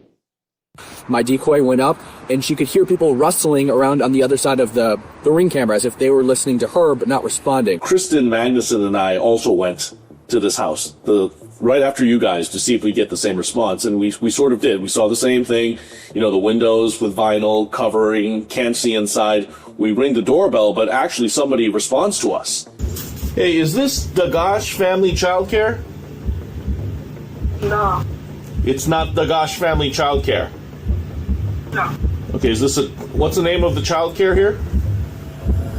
I don't know. I ask, has this place ever been a childcare? The woman says no. And so I'm going to show you in a little bit how CNN is doing. It's alleged fraud and everything else. But notice you haven't seen CNN do this. Hey, let's just download a list of these places and let's just go and ring the flipping doorbell. Be a reporter. If you don't believe Nick Shirley, if Nick Shirley is a racist, MAGA YouTuber, well, you're CNN. Why aren't you doing it? You've had days now to get out there, roll with a crew, and go knock on a door. Because they already know it's fraudulent. People in the chat that want to attack me, people that want to attack Nick, people that want to threaten Nick, and all these things is because there is no other answer. It's easy to try and troll people and say different things online, but you can't disavow, you can't make any excuse for what you're seeing. And as you've noticed here, this is Cam Higbee again, but it's growing. That's why the title of my video is, it's getting bigger, because people are being brazen and going, hey, I got a camera. I've got some extra time. Let's go. And they're finding this stuff over and over and over. They're going on the website. They can tell how much money they've got. It's all public record. You have a business. The Secretary of State in whatever state that you live in publicizes every LLC and corporation. None of this takes much effort. It takes the cojones to get out there and show people. And none of the networks, including Fox, none of them are rolling out into these areas and saying, hey, you know what? How easy is this? Going to be a decent story. People want to know about this. Maybe I should send a crew into Little Somalia and start knocking on some doors. It would be very simple. Why aren't they? Why aren't the Democrats saying anything? Why are the Democrats just not paying any attention to this? This is a trap door they can't shut. There's too many trails. From the money to the corporations, this is way too easy. It's sort of like mortgage fraud is real easy. That's why I'm not worried about arrest. I keep telling you, don't worry about arrest, because the judges are going to let people get a pass. It's going to take a lot more than an arrest to stop all this. President Trump, he absolutely saw it as well. Let me show you what he had to say here. He actually posted about it on True Social. A total fraud. Minnesota Somali-run daycare bizarrely reports all their important documents about childcare were stolen in mysterious break-in. Nobody's buying this crap. Nobody at all is buying the fact that the dog ate your homework. It didn't happen that way. Let's see here. Where's this one? Okay, so he's been pushing a lot of stuff out today. So let me see the one I saw earlier. But he oh, here it is. This one here. And he says, much of the Minnesota fraud, up to 90%, is caused by people that came into our country illegally from Somalia. Congresswoman Omar, an ungrateful loser who only complains and never contributes, is one of the many scammers. Did she really marry her brother? Lowlifes like this can only be a liability to our country's greatness. Send them back from where they came. Somalia, perhaps the worst and most corrupt country on earth. Make America great again. Why were these people even brought here? Why would you even bring people from these countries? They offer nothing. They take everything. But obviously, Washington state records tell a completely different story. Yeah, this specific address is locked into Washington state records as a daycare. Yeah. It's locked into, like, the Google paid for the business. Yep. Is this address. Right? And it's up to date with licensing. The numbers here. Okay, so we just visited Dagash Family Child Care. This address was confirmed online. They get $23,260 in October. They have made $210,000 just this year. And how many kids again is this place registered for? Oh, that's the fun part. 3. 3? 3 kids. 3 kids, $200,000. 3 kids, $200,000. You turning red with anger yet? So this place are licensed for 9 children. Okay, this place is licensed for 9. But they have 6 slots available. Right. Which means they only have 3 kids, and they've raked in $210,000 in tax money. And neighbors say, when we ask them, have you ever seen kids come out of this place? Not a single one. Not a single one. So this woman comes up. The people who live there actually texted her as a neighbor and asked her to confront us because they thought we were ICE. So the next question is, are they illegal immigrants? Why are they so concerned about ICE? Jeez, that's another part. So on top of the fraud of Tom Fraud, you got the fraud of the money, and then you got all the violations on their record. And on top of that, they're doing it out of Section 8 housing. And are they, on top of that, also newcomers? It's stunning. And again, this is just a small piece of this fraud puzzle that the Democrats have been running seemingly forever. Another rabbit trail. A total other rabbit hole. But what she said is, I have seen no evidence that there is a daycare there. She actually said, my husband and I were wondering how those people afford that house, because she said the rent was $3,500 a month. I haven't seen kids over there. Okay, interesting. I've seen one child over there, like when they have like family things. Right, yeah. But no, I have not seen any evidence of daycare activity there. On 9/11/2025, they came in and they inspected. They found multiple long-term, short-term, serious, and immediate risks to children. That's in September.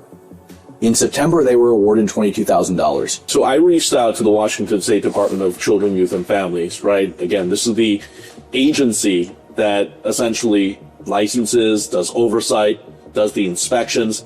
I have yet to hear back. That's now in the state of Washington. Yes. What is the state of Washington's accountability practices now? If there are violations, how much time do they have to correct course? Does funding get stopped? These are questions that still need to be answered. What I want to emphasize, though, especially in our reporting, is that we're not alleging that every single one of these Somali-run daycares are engaged in fraudulent activity. Yeah, totally. I mean, we went to some today that seemed totally legitimate. Right, and the vast majority may be legit.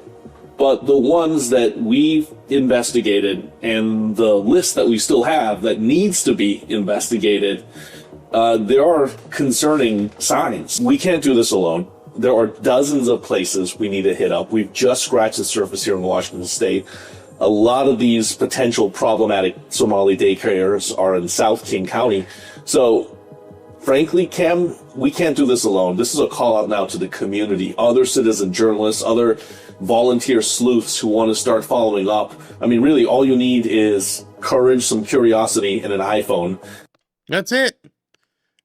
Every single one of us has that. I'm definitely curious, and I have an Android. I don't have an iPhone. And I got transportation. That's it. And okay, the other thing you need is time. But the courage part is where a lot of people, especially older people, I don't expect you to be getting in your car and going into some place that might not be completely safe. But what I do want to encourage you is to make sure as many people as possible see this insanity. Everybody can do that. From the comfort of your home, you could make sure people see what's going on. And I think these people were being judicious by saying not every Somali daycare center is crooked, but we can pretty much assume much of it really is.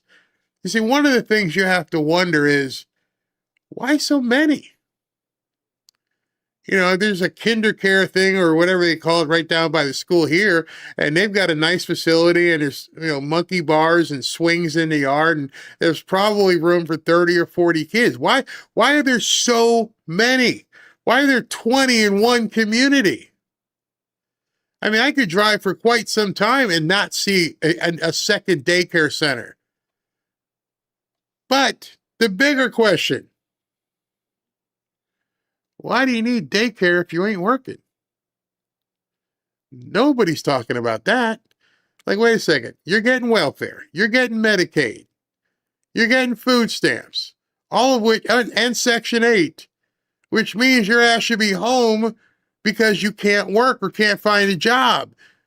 The guy who came out saying, I know you're a terrorist. Well, hey, wait a second, bro. You're holding a $1,000 phone taking a video of me.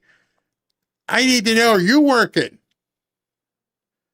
How are you getting all these people to open businesses and still be doing it inside Section 8 housing? As he said, one of them was $3,500 a month. I bet you there's a lot of people in the chat who aren't paying $3,500 a month. And if you are, it's coming out of your own pocket.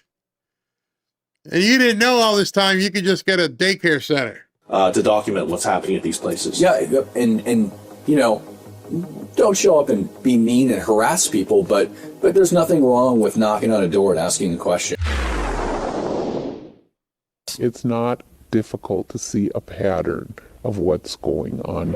What is going on? It's terrible how it's misused. We spent 3 months digging through records, doing surveillance, talking with insiders. It's big. It's bigger than I think the state realizes. To expose a scheme that's costing tens of thousands of taxpayer dollars a week. It's a lot of work, and you have to make sure that, you know, everything is following the rules. Yasmin Ali is the owner of Deco Family Centers. This is her giving a tour to an undercover Fox 9 producer. A lot of people that we work with that are low-income families. Ali tells our producer that many of her customers are on assistance.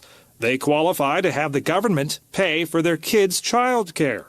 They can get that help if they're working, training for a job, or hunting for one. Wait a second. You get it, even if you are working. By the way, this was from 2013. And some of you guys, your eyes just went, what? Yeah, this video you're watching right now was from 2013. I think it's doing a disservice to the people that truly do need childcare assistance. We interviewed 4 Deco employees who have intimate knowledge of the operation. They've also shared information with government fraud investigators. 2 agreed to talk on camera as long as we disguised them. So they were misrepresenting a lot of what was going on there. Exactly. According to our sources, Deco was actively recruiting women who qualify for child care assistance and offering them jobs at the centers, some to watch their own kids. These people are genius, or whoever put them up to it. Hey, we don't have any kids in our daycare center. We're going to get 20 grand a month from the government. I got an idea. How about I hire you and you bring your kids here and you'll be watching your own kids. You're a counselor. Bring your 6 kids. I know you had like 5 baby daddies, whatever. Bring all the kids here and we'll get paid to watch your own kids. I just can't. I can't. This is just about, and by the way, this was 2013, maybe even 2012. So people have known about this for quite some time. And nothing has been done about it at all. Who knows? I had to dig this up, but wow. In fact, these moms confirmed to us. Hello. Do you work here? Yeah. You do? How many children do you have? 2? And the children come here as well? Yeah. Who pays for their child care? For the child care money? Yes. The county. The county. You thought you had to go to work every day. You thought you had to feed your family. You didn't realize you were paying out the wazoo for people who weren't supposed to be here. These people who are being given everything from your dime and then voting against what you believe in. Which is really interesting to me because the socialist people seem to really like capitalism. They seem to wrap both arms around this capitalism. I mean, they're actually getting paid, right? $20,000, $30,000 a month, 14 million. They're actually making a lot of money for people who hate capitalism. How can that be?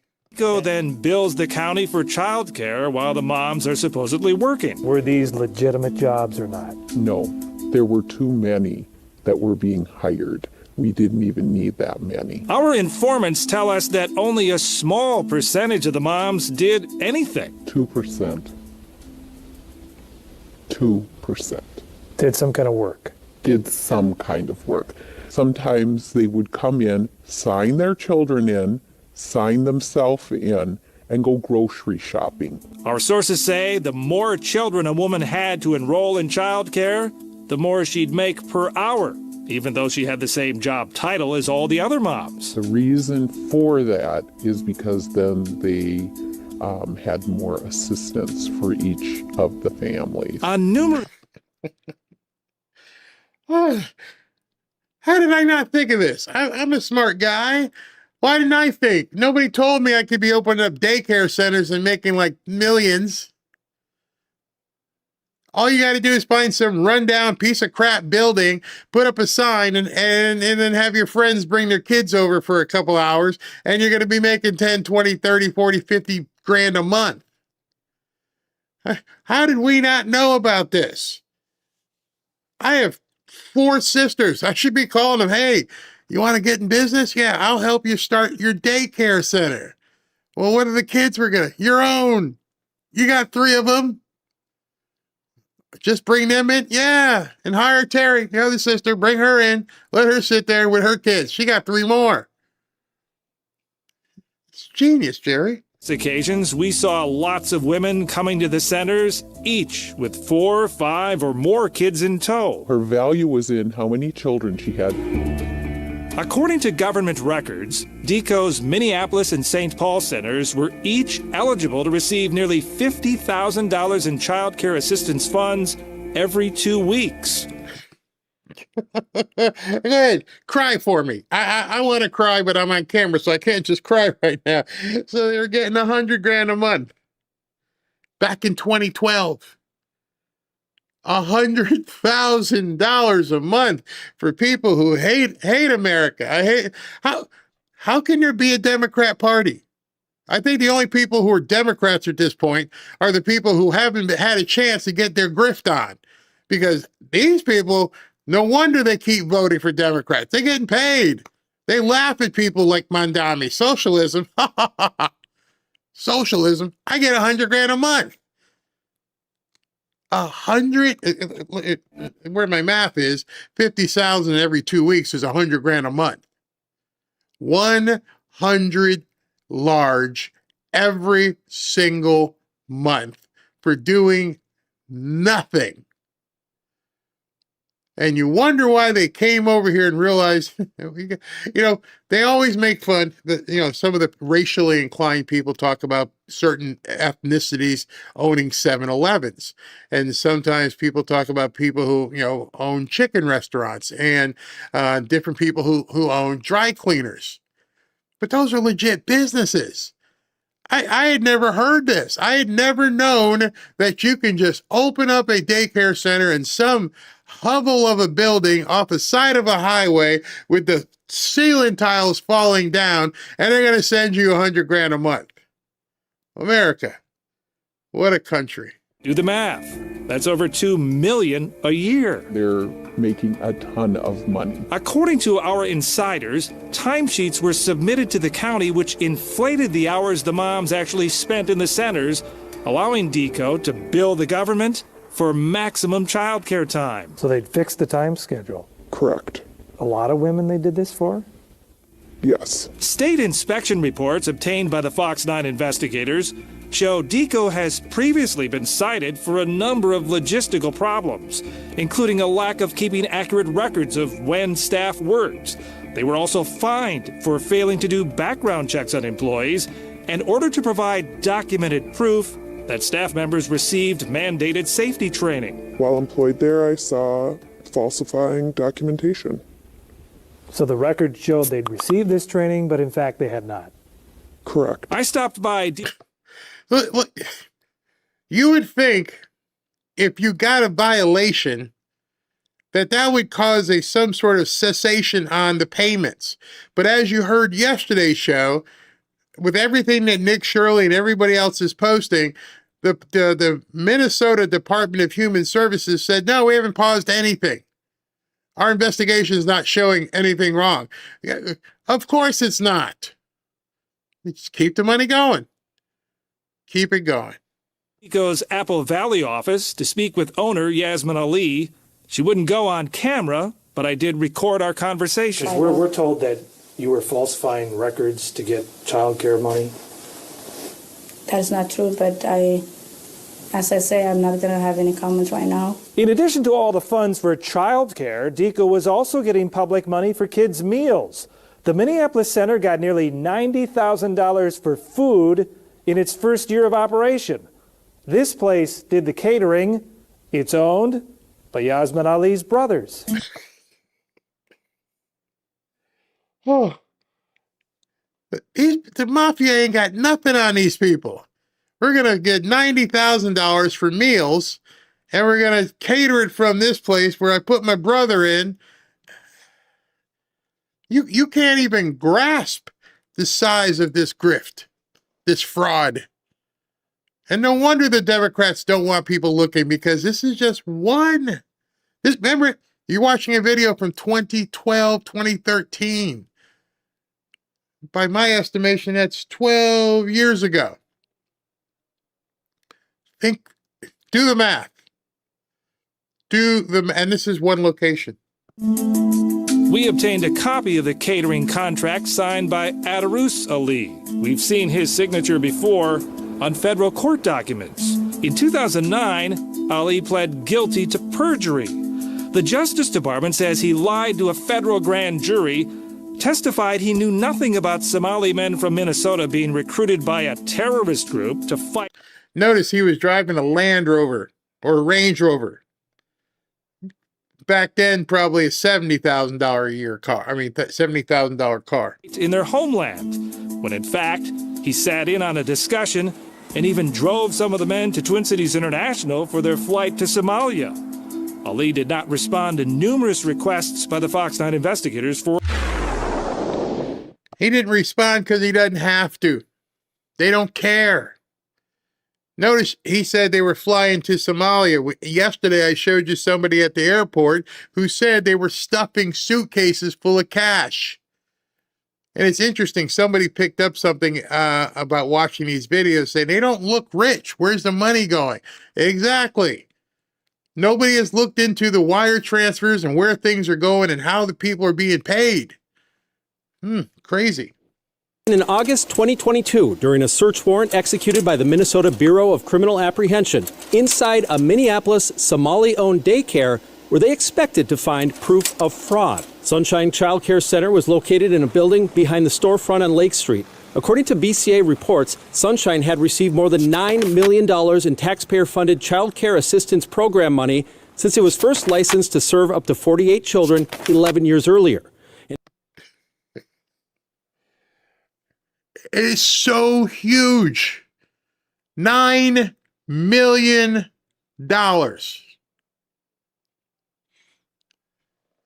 This thing is, as you're peeling back the onion layers here, you've got people, I'm sure, in the chat and if they've seen this stuff, are like, you got to be kidding me.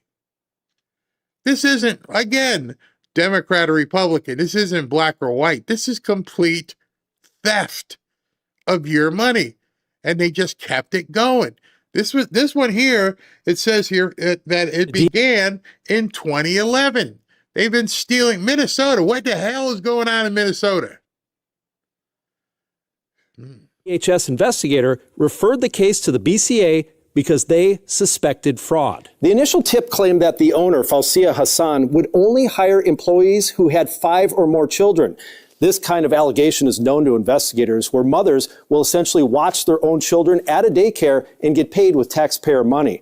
But investigators here also claim to find evidence of overbilling. According to the police reports, the daycare claimed to serve twice as many kids as it actually did while being surveilled. Did your clients fudge the numbers and get reimbursements for more kids than they were actually caring for? No. And if they had, they'd be really foolish to be doing this, right? Attorney Jason Steck filed a lawsuit on behalf of Hassan and another daycare owner the BCA investigated at the same time, Abdi Kadar Mohammed. They both claim state investigators discriminated against them because they are Somali. There's no indication that any other child care centers owned by any other group was targeted even for investigation. KARE 11 has reviewed full BCA reports from the Sunshine Daycare investigation and 3 other Twin Cities Somali-owned daycares. All 4 of them were closed without filing charges. And in 3 out of the 4, the BCA partially pins the blame on DHS, the agency that first... So they're doing this. It was his fault, her fault. You closed them. Where'd the money go?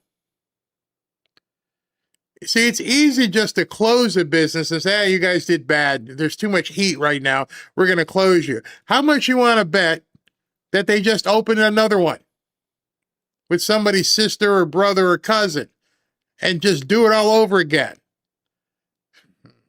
Referred the cases for not sharing needed documents with investigators. The agent writes, quote, DHS advised they would not provide any of the requested documents because they would be acting as an arm of the BCA.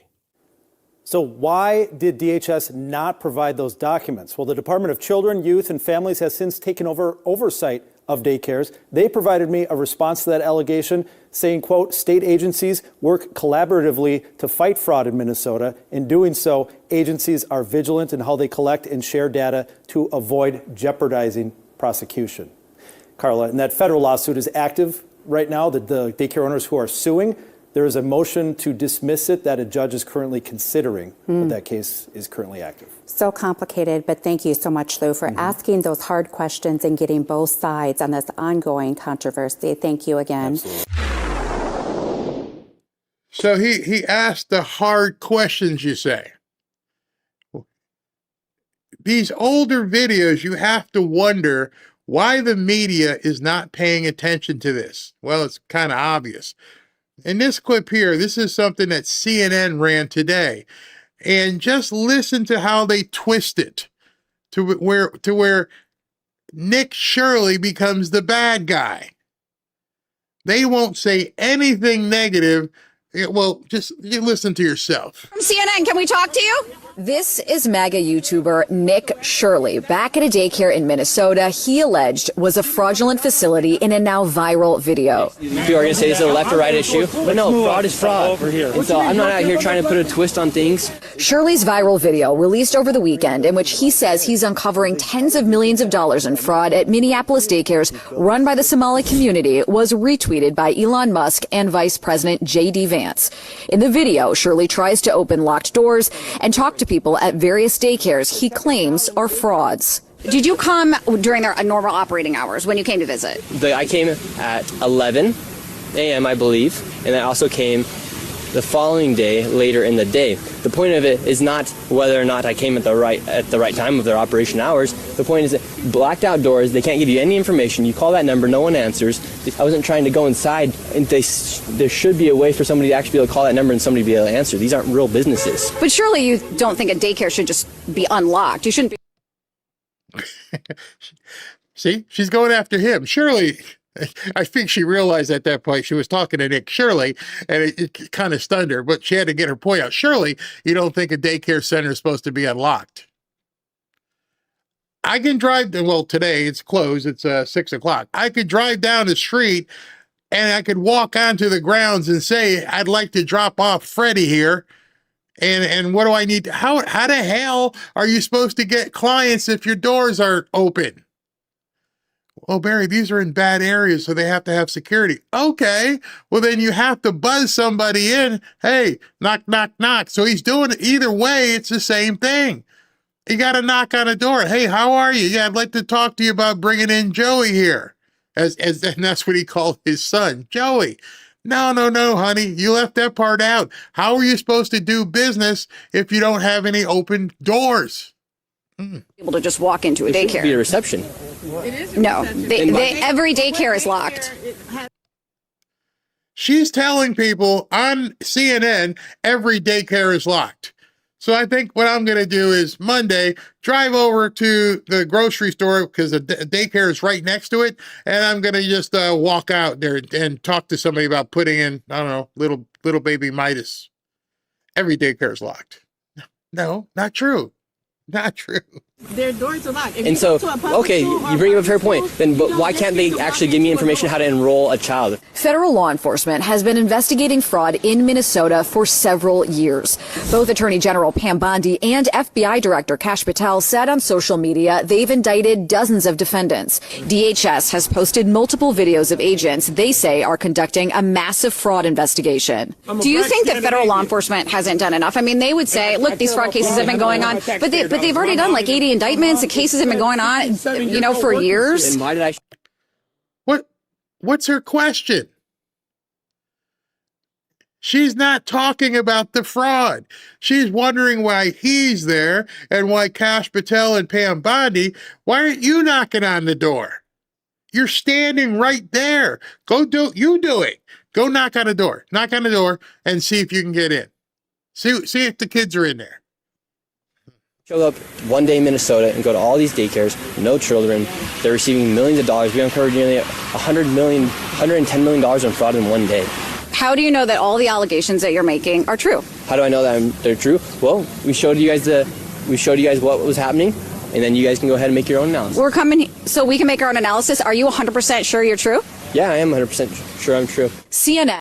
All right, so now she took that as a challenge. She's going to now find out from her home whether this is true, whether or not the allegations of $100 million in fraud are true. She's going to go make a few calls. She didn't go knock on a door. She went back. Listen to this. And is looking into Shirley's claims. Hi, my name's Whitney Wild. I'm a correspondent for CNN. We reached out to several of the daycares featured in the now viral video. Only one daycare facility answered and said they are a legitimate business.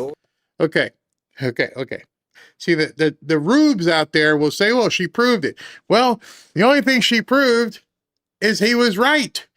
Out of all the people she called, she could only get one on the phone, and the person said they were legit. Case closed. That's it. That there's nothing else for me to hear. They said they're legit. Okay. Have you seen the videos purporting that some of these daycares don't have kids inside. Why would you be asking the person that you finally got on the phone whether they've seen Nick Shirley's video? Why don't you ask them the real questions? Why did you not ask them, how many kids do you have? How do you apply? How do people come to see the place? How do they get charged? How do you get paid? How long have you been in business? What qualifications do you have? Have you seen Nick's video? You asshat. Minnesota Republicans say despite the new focus from the Trump administration, they have been sounding the alarm on fraud for years. We have talked about fraud. We have gotten stories. We've tried to push this forward every way that we can. At the daycare where Shirley showed back up, a stream of children walk inside. All right. Now, this is where it gets really interesting. Now, all of a sudden, kids start showing up. I don't know if you remember, but the other day I had on the person from DHS who said it was closed. Somebody told them, we're not closed, and make sure all your friends bring some kids over. They are trying their best to cover their tracks, and CNN is just trying to cover for them. Saying that this is a fraudulent daycare. There's kids being dropped off right now. Yes, the commissioner of children literally said a week ago this place was closed. Did you know They're that? showing face right now. The guy behind me, did you know that?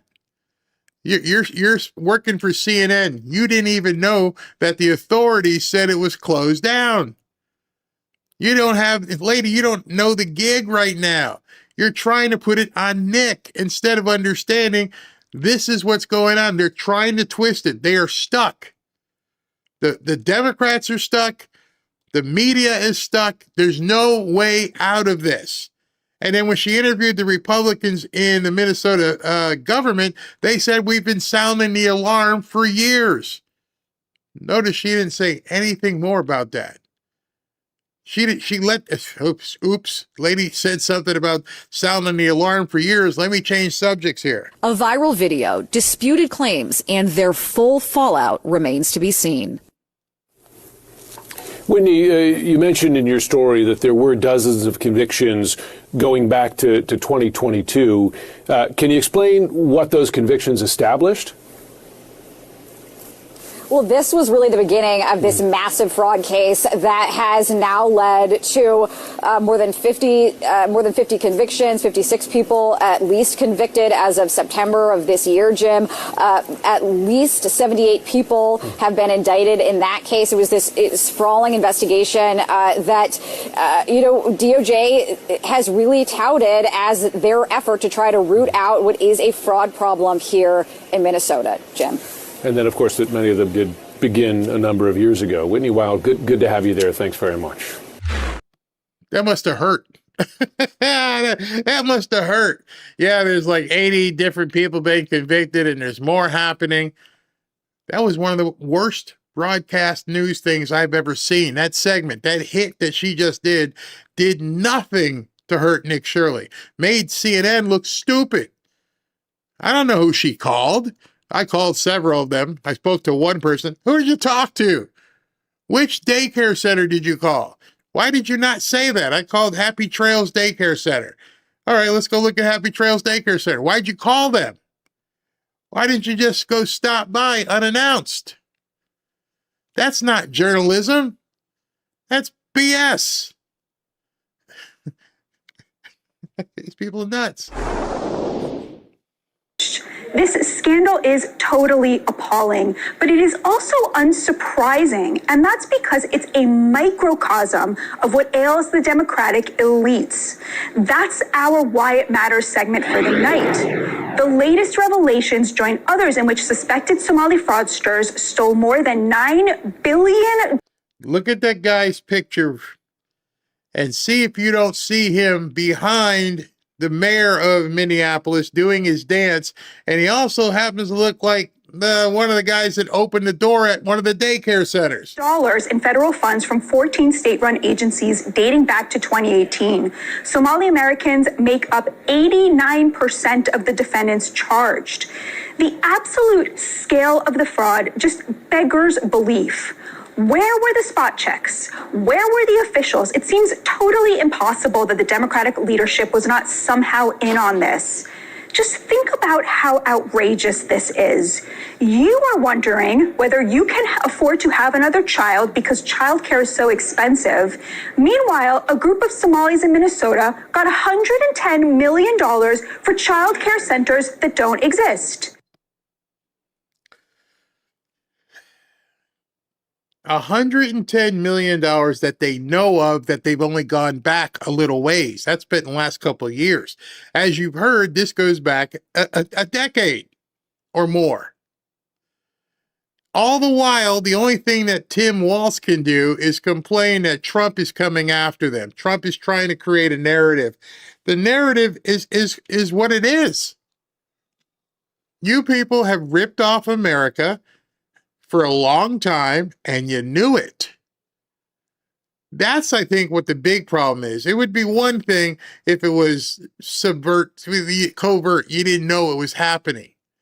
But your agencies in your state have been facilitating it. And you've been taking advantage of Americans. You can't afford to buy a home, but 100 Somalis spent millions on luxury properties, millions of your taxpayer dollars. You're paying $30,000 a year for terrible health care, and they got millions for healthcare centers that they never opened for patients that they never serviced. But the fraud is a microcosm of an illness that plagues our political elites, especially on the left, more broadly. Everybody comes before you. For decades, the Democrats have pushed for mass migration, both legal and illegal, which drove down the wages of working class Americans while making competition for housing, healthcare, and an education, the hallmarks of the American dream, even fiercer. And if you objected, if you had the audacity to ask why your children were being disinherited in your country, the Democratic elites called you racist. They even called me racist. There was a guy in here, I don't know if he's still here, if the mods caught him, but he was telling me I was racist. You wish you were born white. How the hell does that have anything to do with this? How could you possibly think that this is a race-based thing? Why would you even consider that this is a white versus black? It has nothing to do with that. It is the weakest argument that they possibly can do, is call it white supremacy or coonish. Hey, I'm not being a coon. I'm like, you've been stealing money. And one of the things with the trolls and one of the things with the Democrats, the same thing, is they can't address the actual crimes, alleged crimes. They don't address those.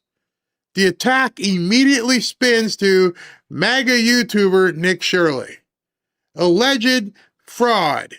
Well, then prove otherwise. The answer Nick should have given is when she said, can you prove that it's fraud? The answer is, it's not my job. It's not even CNN's job. The reporter's job is to talk about it, show it, so other people prove it. He's not a cop. He's not a detective. He doesn't work for HHS. He's a young 23-year-old YouTuber. And that's always the argument. You can't prove it. I don't have to. I can call 911 if I see a fire.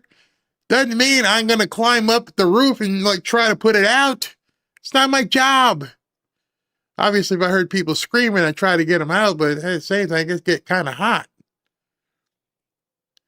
That is the trap. That's the trap they try to lay for conservatives, is that you can't prove it, which to me is the first indication of guilt. If you've jumped from seeing it to you can't prove it, that's one hell of a jump. You can't prove I did that. Well, you just did. You didn't say, no, you didn't do it. You didn't say, I didn't steal $100 million.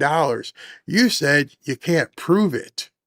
So you're telling me you think you did the crime so well that even if I did it, you can't stop me. That's why the arrests don't mean anything. They know you can't stop them. They know there's nothing you can do. They already know that they have politicians and judges in their pockets. They already know if you send me to Somalia, even if you deport me, I'm going to go live in Sweden. I got millions. Deport me. I don't care. That's what we're dealing with. So when you hear people saying we need to see arrest, they're never going to get convicted. They're not going to go to jail. Even us deporting them, they're still going to take the money. The investigation at this point, you need to find out where they put millions of dollars in suitcases and went to Somalia. Why do you think they did that? I don't care. Deport me. I got rocks, baby. I can go anywhere in the world. I can get private jets. I don't need to do it anymore. Deport me? Good. I'll be in Paris drinking champagne out of some chick's slipper and laughing at Americans the whole time. Leftist American elites developed an entire woke vocabulary as a smokescreen to mask the mass pillaging of the American working class. They smeared hardworking people who work 10 times harder than they do, by the way, and make a fraction as much. When those working class Americans objected to having their jobs sent overseas and those jobs that remained here degraded by a glut of cheap labor. Millionaires on cable news called you racist if you said, wait a minute, why don't my kids matter? That's why people are so angry about the Somali fraud case. It is the epitome of the fraud perpetrated on the American people through the collusion of the Democratic Party, the liberal media, and people willing to take advantage of the immense generosity of the American people and then spit in our faces. Nah, it wasn't generosity. Generosity is me giving something. Generosity is me providing something to somebody because I choose to. Generosity is you walk outside the 7-Eleven and there's a guy, looking for, panhandling. That's generosity. It's not generosity when the guy panhandling sticks a knife to my throat and takes the money out of my pocket. You see, Americans have a problem is because even as Batia just said, they consider it, they're taking advantage of us. They're taking advantage of us and they're looking in our faces and they're lying and smiling and in some cases even laughing because you can't do anything. And then if you dare do say something, you're a white supremacist. And then they'll lie about that. It's Democrats who have put Somali diaspora in Minneapolis at the center of their party and their state's politics. It's a small portion of the population. There is a bunch of fraud that goes on. And even Tim Walz has claimed that any investigation of this fraud is akin to white supremacy. No, which he is hasn't. No, he has not claimed that. He has not said that. He has said that. He has not said that. So they should know they're sitting with a guy that's very smart. They should know that Scott Jennings, if you call him like that, he's going to come back at you. So as soon as he says, Tim Walz has been saying we're white supremacists for calling it out. Oh, no, he's not. He's never said that. He's never said that. Just like the other guy that called me, want to be white because I'm talking about this. He's never. So it's very quick to get the people who are watching Abby's show to tell them, oh, that's not true. Because they won't see this. This is what happens when your own federal government wages war against you. This is what happens when they target communities for their own benefit. This is what happens when they scapegoat. And this is what happens when they no longer hide the idea of white supremacy, the idea of white supremacy, the idea of white supremacy, the idea of white supremacy. If your news stations are willing to look on a camera and get together in a group and openly lie. No, he never said that.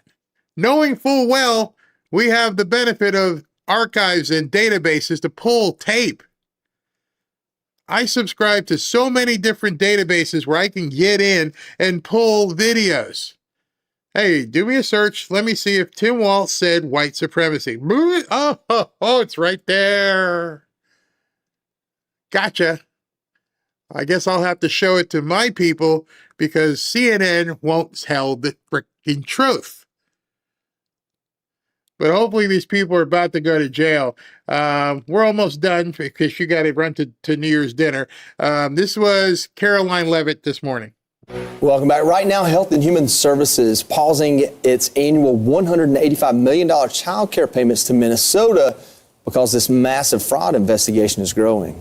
But Governor Tim Walz still pointing blame at everyone else, posting, quote, "This is Trump's long game. We've spent years cracking down on fraudsters. It's a serious issue, but this has been his plan all along. He's politicizing the issue to defund programs that help Minnesotans." White House Press Secretary Caroline Levitt joining us now. Caroline, thank you for being here. Happy New Year's Eve. Let's jump in right now with Governor Walz blasting President Trump and the Trump administration, saying that this is all about politicizing this massive fraud that keeps growing that we are learning about. You see, that is what you saw from Governor Walz, saying this is Trump's long game. We've spent years cracking down on fraudsters. It's a serious issue, but this has been his plan all along. Your reaction?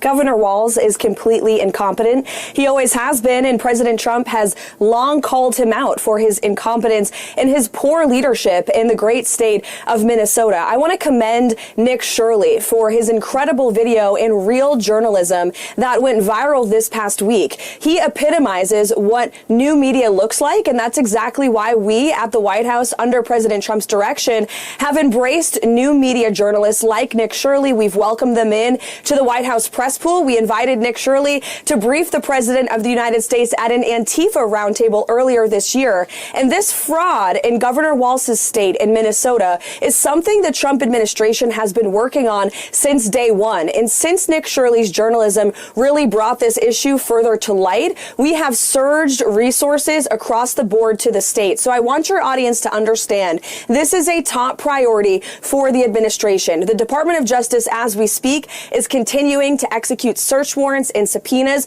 People will be in handcuffs as a result of the fraud that Governor Walz has allowed to occur for many, many years. The Department of Homeland Security is conducting door-to-door investigations on the ground at potential fraud sites, and they are also, of course, conducting continued deportations of illegal aliens in Minnesota's communities. We're also not afraid to use denaturalization. That's a tool at the President and the Secretary of State's disposal, and it's one this administration has previously used before. I know the Health and Human Services Department has also announced we are cutting off all child care funding to the state of Minnesota until we get to the bottom of this fraud. The Department of Labor is investigating their unemployment insurance program. The Department of USDA... Hey, stop. You're killing me right now. You're killing me.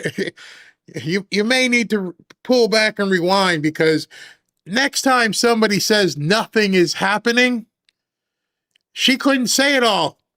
I'm like, wait. So much is happening. So much is happening. I'm beginning to think that the people who keep saying that nothing is happening aren't seeing anything. They're ignoring it, or they're being paid to be trolls, because how else could you be listening, seeing, watching all of this stuff happen? What happened? It was funny. Excuse me. After I got done with the show last night, Robin was watching one of her shows. She's like, I always wait for you to tell me what the news is. And I went, all right, so let me just tell you in rapid procession here that RFK Jr. is stripping all of the child care money. And then Scott Turner said no more Section 8. And then Kelly Loeffler said no more small business loans. What do you mean nothing's happening? What exactly do the panicans mean when they say nothing's happening, when I committed to memory what happened yesterday during the show, and she's just like, ba-bam, ba-bam, ba-bam, ba-bam, ba-bam, ba-bam. We're doing all this. I think it's because people don't want to believe things are happening. I think the only thing they want is to have like Obama dragged in. or I don't know, Hillary arrested. That when nothing's happening. You got to be a complete idiot to say that. You have to be a complete moron. I'm sorry to step on some toes, but you're making yourself look stupid when you say nothing is happening when I just told you what's happened in the last 24 hours. This is a war of attrition here. If you think you're just going to waltz in and have somebody put handcuffs on Obama, he'll be eating dinner and watching Housewives of Malibu by the time you even see it on the news. Don't be a loser. Don't be a complainer thinking something like that's going to happen. That's not going to happen. That's not where this is going to be. Even if it was going to be in the cards, it's not there yet. When you go after that big marlin in the ocean, you better have a good seat, you better have a strong pole, and you better have some good test line. And then as you're reeling that in, you better hope that a barracuda or a big old great white or something doesn't come and cut your line. Yeah, I've gone fishing. Stop being stupid. Think about what we're talking about. We're talking about the entire country being turned up on its head. You're not ready if you think that. Agriculture Secretary Rollins weeks ago sent a letter to Governor Walz demanding he turn over every single name of SNAP recipients on the books in Minnesota. And the Minnesota Attorney General actually sued the Trump administration for that. Think about that.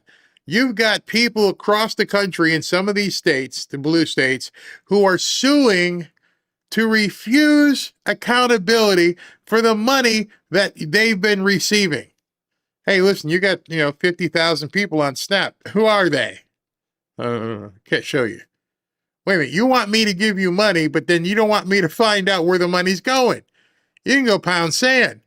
Oh, we're going to run to a judge. Oh, the judge says you got to pay us anyway. What?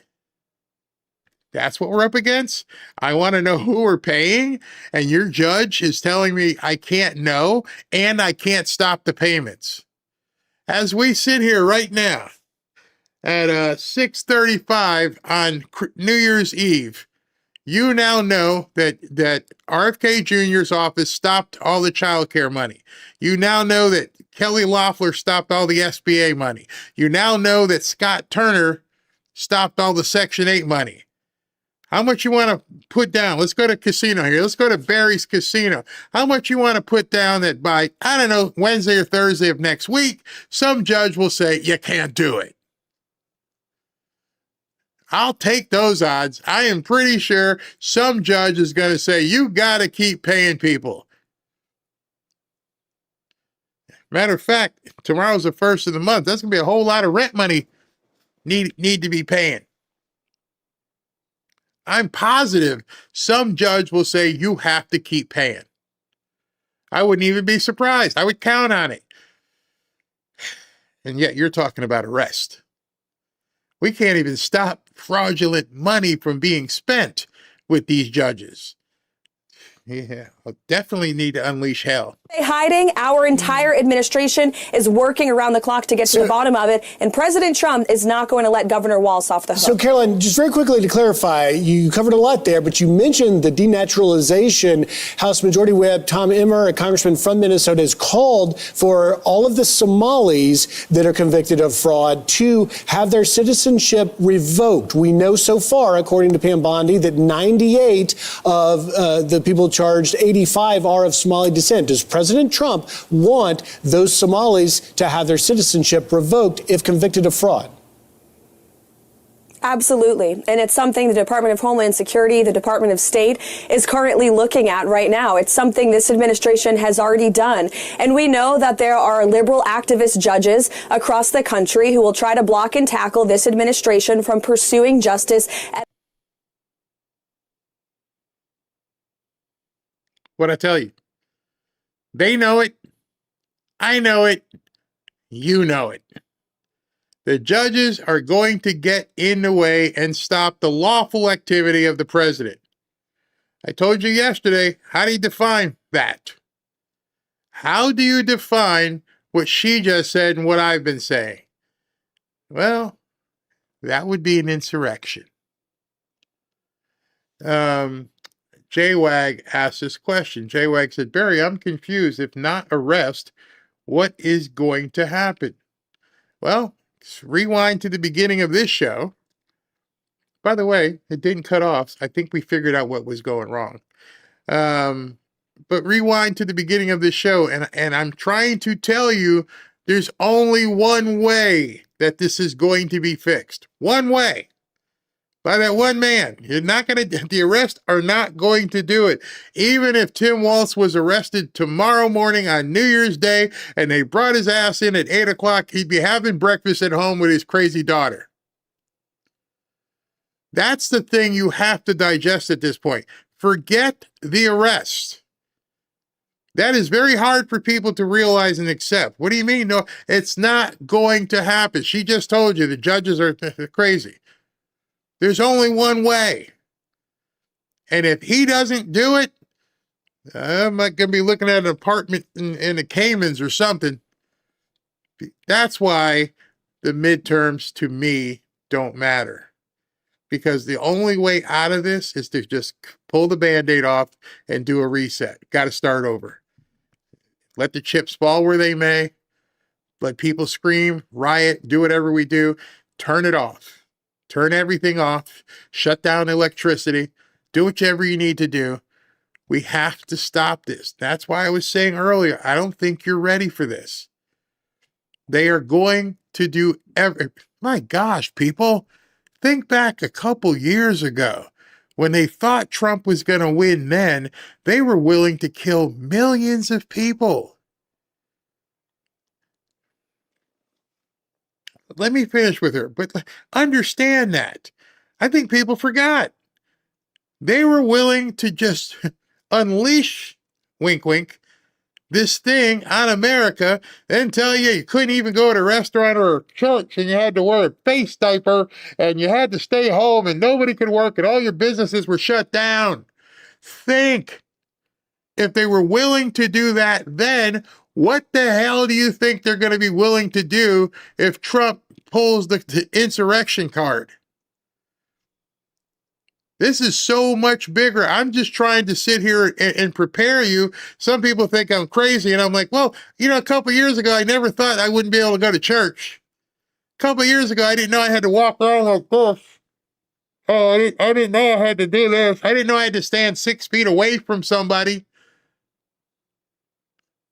If I had told you before that that's where we were going to be, how many of you would, Barry, shut up.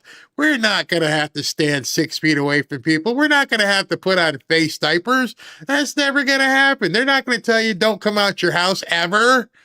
They're not going to tell you can't even go wakeboarding on the ocean. No, you're such a drama. Oh shit, it happened. So don't tell me what they're not willing to do for power and money. Every single one of you who were alive a couple years ago, you got the blueprint staring you in the face. And hopefully you didn't have a loved one that you had to touch a window to say goodbye to. That's a cold slap in the face. That is a dose of reality some people need to hear. It came out of thin air, literally. Everything was fine. One day, hey, people are dropping dead. What happened? Oh, we don't really know. We're going to check it out. We're going to try to figure out what happened. But in the meantime, put on this face diaper and don't go anywhere. And your jobs are all shut down. I don't know the date when that happened. Let's say it happened on January 1st, 2023. On December 31st, if I told you, hey, tomorrow they're going to make you wear a face diaper, stay home, not make any money, don't call anybody, don't go nowhere, no church, no gyms, you can go to liquor store. Would you believe me? And so if you've seen it twice in your life now, meaning you saw what they did, then you saw them completely rig the entire electoral system where all of a sudden people could stick napkins in a bucket and say they were voting. How far-fetched does it sound right now when you compare pulling your insurrection card to that stuff? I'll be back and no, but let me finish with her. Every turn, but that's not going to stop the president and his entire cabinet by acting on behalf of law-abiding, tax-paying citizens in the state of Minnesota and in states across the country who have been ripped off by people who abused our immigration system, came to our country, do not love our country or respect our values, and now have been ripping off and stealing money from law-abiding Americans. This administration is not going to tolerate it. And again, this is a whole of government effort. We've surged resources. As you pointed out, the Department of Justice has already charged and prosecuted nearly 100 people. In fact, some of the buildings and some of the sites that Nick Shirley exposed in that video are under current investigation by the Department of Justice. One of those sites, the Midway building, resulted in 13 defendants already being charged earlier this year under the leadership of our Attorney General and President Trump. So that is definitely going to continue. Caroline, to wrap up this topic, it's a hot one right now, of course, especially on social media, people following it. We're so happy to hear the pausing of those payments to the child care facilities in Minnesota as all this is sorted out. Are other states on your radar? There's been a lot of rumblings about similar things happening in other states, Ohio also being mentioned. What's next, and what other states are you going to be looking at shortly? Oh, yes. Right now, Minnesota is at the top of the list, but we know there has been massive fraud in blue states across this country. Look at California, look at New York. These states will all be under investigation and consideration as far as this administration is concerned. And again, just to remind your audience, cutting waste, fraud, and abuse from the federal bureaucracy is something that this president and administration has been focused on from day one. Look at USAID. It was a corrupt program that this administration shut down at the Department of State to save the American taxpayer money. And so we're not going to stop doing that. And anybody who has been ripping off American taxpayers will be held to the fullest extent of the law as long as this president is in charge. Now, I want you to understand what she just said, the fullest extent of the law. She didn't say jail in regards to the conventional means. She understands that there were a couple years ago, like I told you with the pandemic, because it was obviously planned, and we couldn't even buy toilet paper. Americans were walking into stores and couldn't find the stuff to wipe your butt. And I got people in the chat and other places on X talking about, oh, no, we don't get an arrest. Nothing's going to, it's just going to keep going. That's because you're looking at it from conventional means.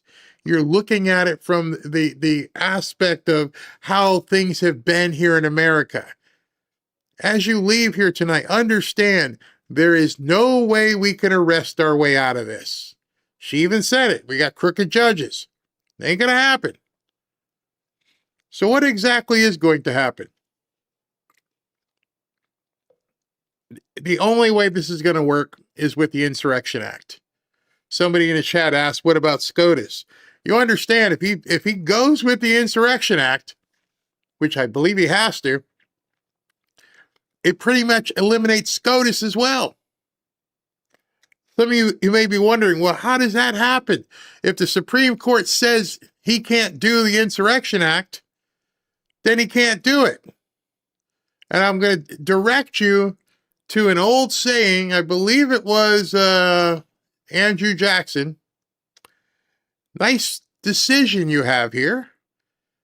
Go ahead and try to enforce it. See, the reason why the Democrats are freaked out and the reason they're terrified of Trump doing the Insurrection Act and the reason why they're worried about what's going to happen next week. Oh, by the way, you know what's happening next week, don't you? You do know that they have 500 units of quick response teams going across the country. The reason is because they know at that point there's no way for them to stop him. They can't. Hey, who are you going to call? Can't call the FBI. Can't call the Department of Justice, can't call the U.S. Marshals, can't call your local police. There's nothing they can do. And so I just want you to think and listen to yourself as you think. And when you realize they created something to wipe out millions of Americans without even blinking. They then had all kinds of restrictions on what you could and couldn't do. Many people to this day still wear the face diaper. They're completely gone. They're never coming back. And then they came up with some concoction and said, you need to take this, and then you need to take it like 4 or 5 more times, and if you don't take it, you can't work. I was this close to losing my job. I remember coming home and telling Robin, I'm not taking it. Because remember, Biden came out with a rule and said, if you don't take it, you can't work. And I'm like, Robin, I don't know what we're going to do, honey, because I'm not taking it. And then they're going to tell me I can't come into the office. They made people take that. Oh, they wouldn't go that far. Oh, really? They made you hold your hand up to the glass to say goodbye to grandma. And then when all of a sudden the disease went away, like, okay, well then since there's no disease, what we're going to do is we're going to bring in 20 million people and flood the country. And now these people are stealing gazillions of dollars, causing all kinds of crime. And I have people talking to me like, oh, they wouldn't do that. Like they've already done it. And until you realize they will do anything, they've already proven it to you. So in closing, I want to show you something, and not show you, I want to tell you. I'm going to put my hat on sideways, because now what I'm going to do is give you a little bit of a tinfoil hat thing. A lot of people have been talking all of a sudden. All of a sudden, there's like 1 million Howard Lutnicks rolling around. We're going to be so rich because of tariffs. We didn't have income tax because of tariffs. And I'm sure you've seen some of the statements that have been going on by very prominent people. And this one here is just one I picked up, and this was by Theo Von. I think Theo Von's got like a gazillion followers on YouTube and stuff. And I said, people are waking up. What are we paying taxes for? He says. This got 6-7 million views. And all around X, you're seeing people talk about, man, why are we paying income tax and they're stealing all this stuff? Now comes my tinfoil hat. My tinfoil hat, which I have nothing to base it on other than listening to Howard Lutnick talk about tariffs, is that could this be a way to get people so enraged? Because remember, the theft has been going on for 10, 12 years. People can't understand. Why are we talking about it now? Why are we making a big deal about it now? Oh my gosh, we've been stealing their money for a long time. Why are you people all freaked out? Because now you're paying attention. Now there's X where you can actually talk. And now we know people are finding out that the money's been stolen. And I don't think the recovery of the money is the nirvana. It's not the utopia. It's not Valhalla. There's something bigger than this. And I think that is to get people so enraged that they actually become 1776-ish. What does January 1st begin? What has President Trump talked about for quite some time happening tomorrow? America 250. It is the 250th anniversary of 1776. And I started sitting and I started watching all the people that were talking about not paying income tax, not paying income tax, not paying income tax. Howard Lutnick, we're going to be so rich, we don't need to pay income tax. And I'm thinking, what would put the dagger through the heart of the Democrats the worst is not taking your dollars. And so I watched in the chat here as many people watching what I showed you kept saying, why are we paying taxes? And it's become a conversation at this point. People are like, how can I avoid paying taxes? I don't want to evade. That's illegal. Avoid is completely legal. How can I avoid paying taxes? What? I'm sick of this. I don't want to do it anymore. I'm sure you're hearing it. And then I started doing some more digging, and I found it very interesting because none of the stuff with Marjorie Taylor Greene made any sense to me. And then Marjorie Taylor Greene, out of the blue, latched on to not paying taxes.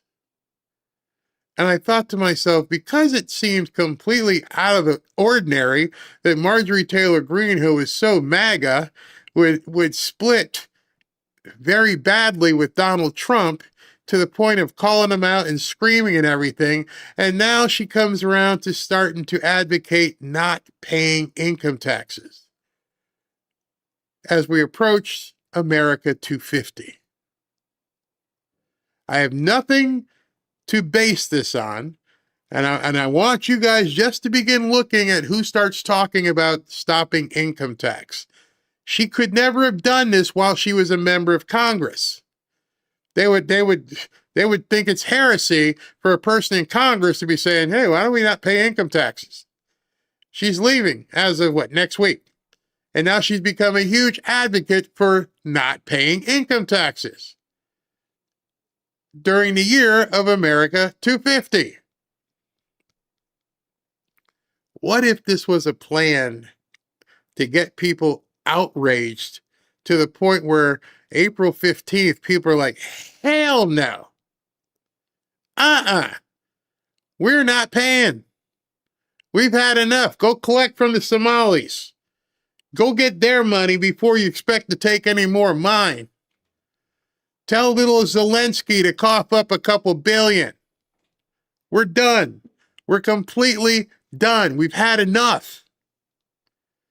Stranger things have happened, like people dropping viruses and stuff. Could we be looking at the beginning of a movement, a growing movement of people who start looking about, maybe we're not going to pay income taxes anymore? I don't know. But I just find things are starting to align, and they're starting to look like there's something bigger than what we've been seeing. I could be completely cuckoo. I've been cuckoo. People have called me cuckoo before, and then after stuff happens, they go, he wasn't cuckoo. Look. Don't make a decision. Look. Just watch what happens, especially next week as we move into America 250. President Trump ordered this big illumination of the Washington Monument starting tonight. That the Washington Monument's going to be lit every single night. Something big is coming, and it's not a rest. Something so big is coming that we're going to be shocked. We're going to like it, but we're going to be shocked. Before I go to Super Chats, I just want you to hear this again. Hold the line. Stay with me. Brothers, what we doing live? Echoes in eternity. Straight to knowledge.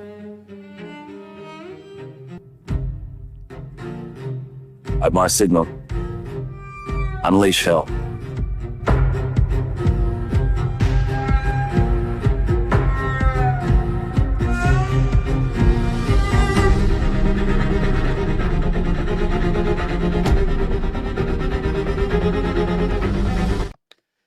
Let's just see what the signal is. It gives me little goosey bumps when I just watched that. On my signal, unleash hell. Let's wait and see what that signal is. There's a reason why he posted that. So we shall see. That's something's gonna happen. Something's about to break. I can't tell you, but I just know that he just mentioned something there. You know, hold the line, not yet. And on my signal, unleash hell. The good thing about what he said, and I think we all can take some solace into it, is that he wasn't talking about us. He wasn't talking about unleashing hell on we, MAGA, Trump supporters. So I would hate to be on the other side of that. I would hate to be on the other side of what President Trump was talking about there, because OMG, that could be absolutely nuts. All right, so wanted to give you something to think about there, and hope you guys have a great New Year's Eve. It's close to 7 o'clock. I'm not watching those stupid New Year's Eve shows because they're all lip sync crap. I don't care. And I don't want to see Anderson Cooper get drunk. So screw that. So whatever you do, we're going to watch old movies. Robin's got, I think, a couple of Cary Grant movies, Pillow Talk, and something else. We're going to love it. All right. Thank you, guys. Pekovsky, let the dance begin. Absolutely. Nice apple strudel made. I'd love to get some apple strudel. Sherry Bertrand, Happy New Year. Thank you very much. You beautiful patriots, we got this. Thank you.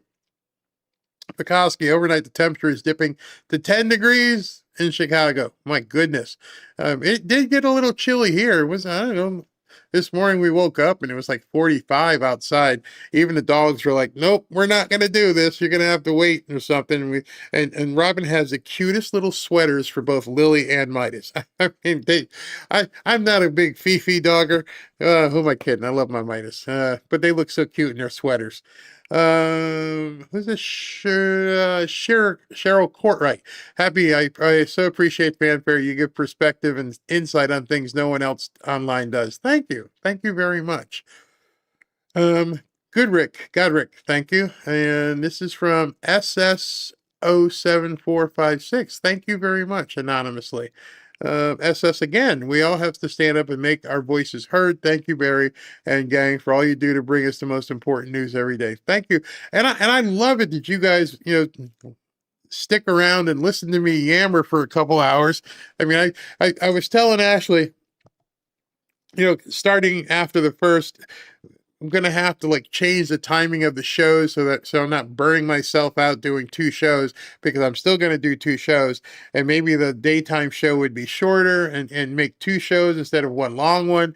But then again, I don't know what Trump's going to do. So it always drives me crazy. Mountain Goddess, now dive into former DHS employees that approved asylum applications named Najwa Ali. Ken Romolino, most of the people in this chat aren't ready for the fight. They cave and panic. Now when Democrats make up lies and stories, they're not ready.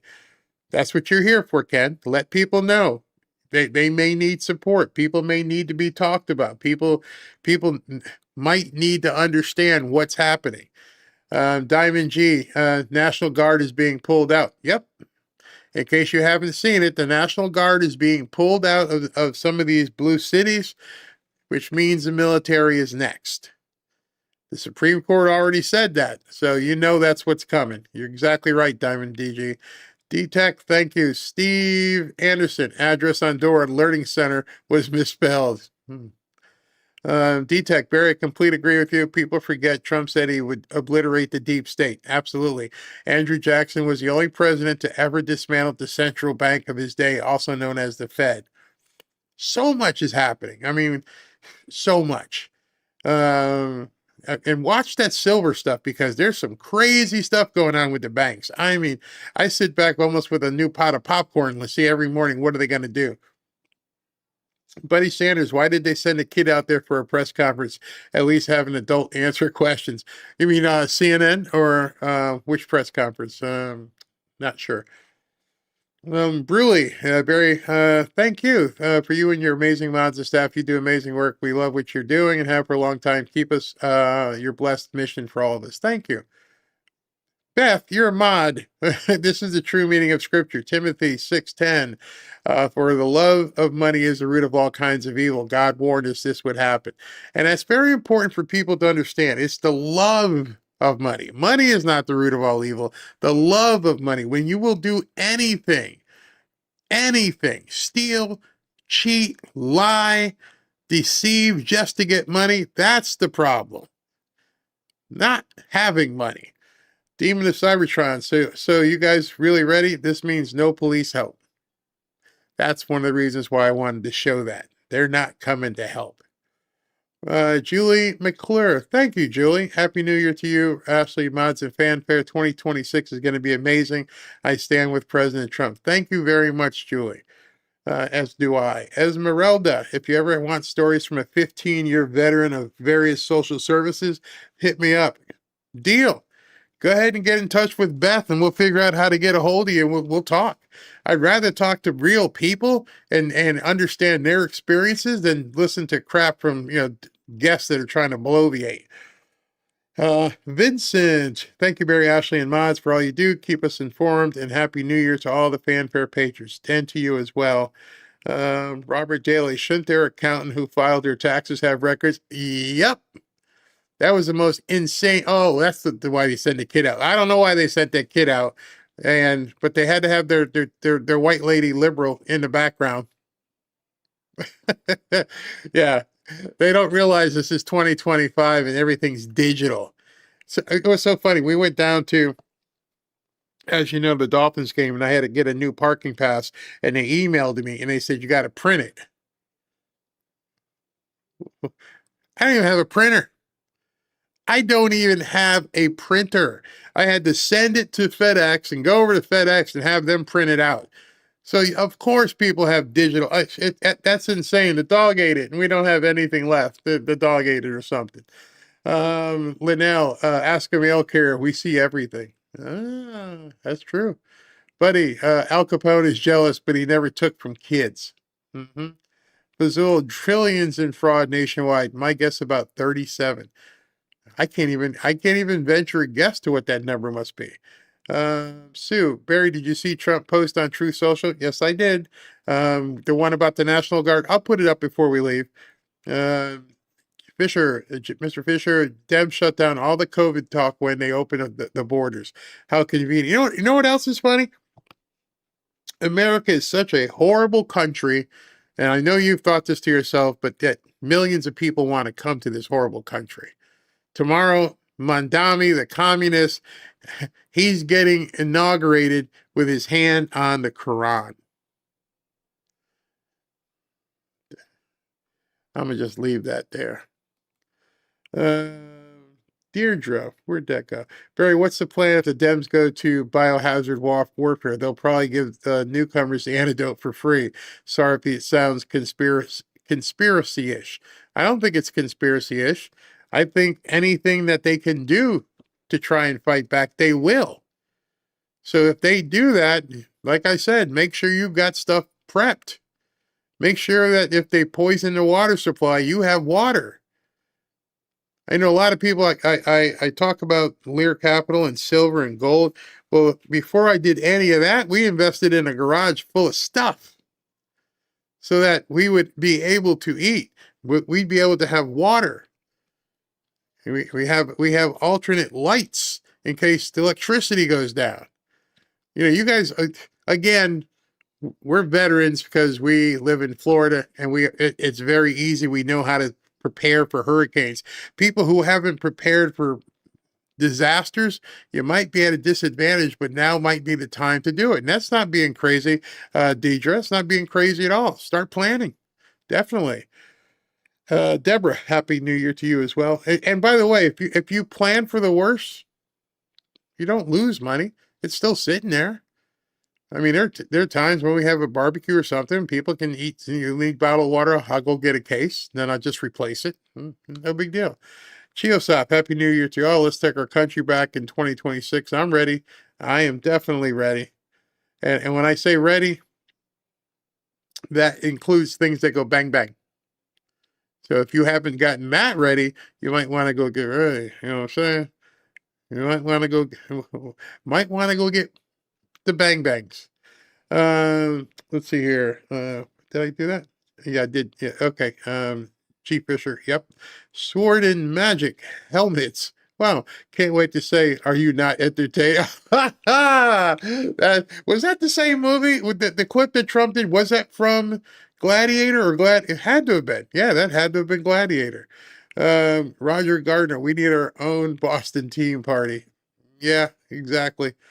Patty, Barry, where did you find the clip from Trump? Also, did you hear Jill Biden's ex-husband was just about... No, I didn't know that. Let me just tell you, let me look at that. The reason why my face went white there is that, that was my first boss. If that's him, if it's Bill, hold on, let me look.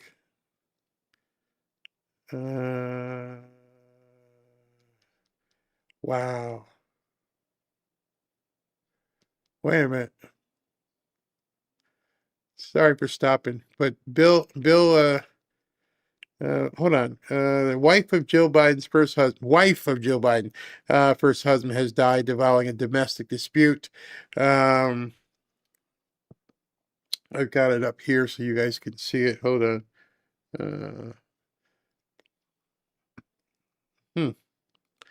That's interesting. Wait a second here. Sorry about that, guys, but Bill was my first boss in college. It says here, the wife of Jill Biden's first husband, Bill Stevenson, was the husband, responded to a call at the Wilmington home of Bill Stevenson around 11 p.m. And found his wife, Linda Stevenson. Wow. No, I did not know that. Did not know that. Well, I'll be hearing from some friends, that's for sure. I'll be hearing from some friends who are going to tell me what the hell happened up there. Wow. Nope, I hadn't heard until you just said it. Sorry if I look stunned, but you know when you hear about people you actually know and something like that, we're going to make some calls after this. Wow. Thank you, Patty. Thank you very much. Cutting edge, that means Mandami will not be sworn in legitimately. I think they've gone past that and they do allow people to swear in on different things. And Lisa M, cheers to you and the Fanfare Family 26 and you as well, and thank you. Wow, that's some crazy news I just heard. Oh man. Ooh, wow, poor guy. Well, I shouldn't say that because we don't know what happened. I had a late one just come in. Susanna, Happy New Year to everyone. Happy New Year to you as well. All right. Well, sorry about that, Bill. I mean, I knew his wife before they got married. I didn't know him when he was married to Jill Biden, but crazy. All right, so Happy New Year. Last show of 2025. Thank you guys for sticking around for this long. Somebody asked me where I got that video for Trump. That's right off the White House Twitter feed. So you can just go to the White House Twitter feed if you want to download that and send it to friends, because it's an awesome thing. And so right now, we're all going to be waiting for the signal. Wait for my signal. All right, everybody, Happy New Year.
Hey, I had to jump back in because President Trump is supposed to be going to a New Year's Eve party at 7:15, which is 1 minute from now. Hopefully, if he comes on before the after party ends, I will definitely turn it on. But let's see let's see if he comes on anytime soon. If he does, the feed is supposed to turn on at 7:15.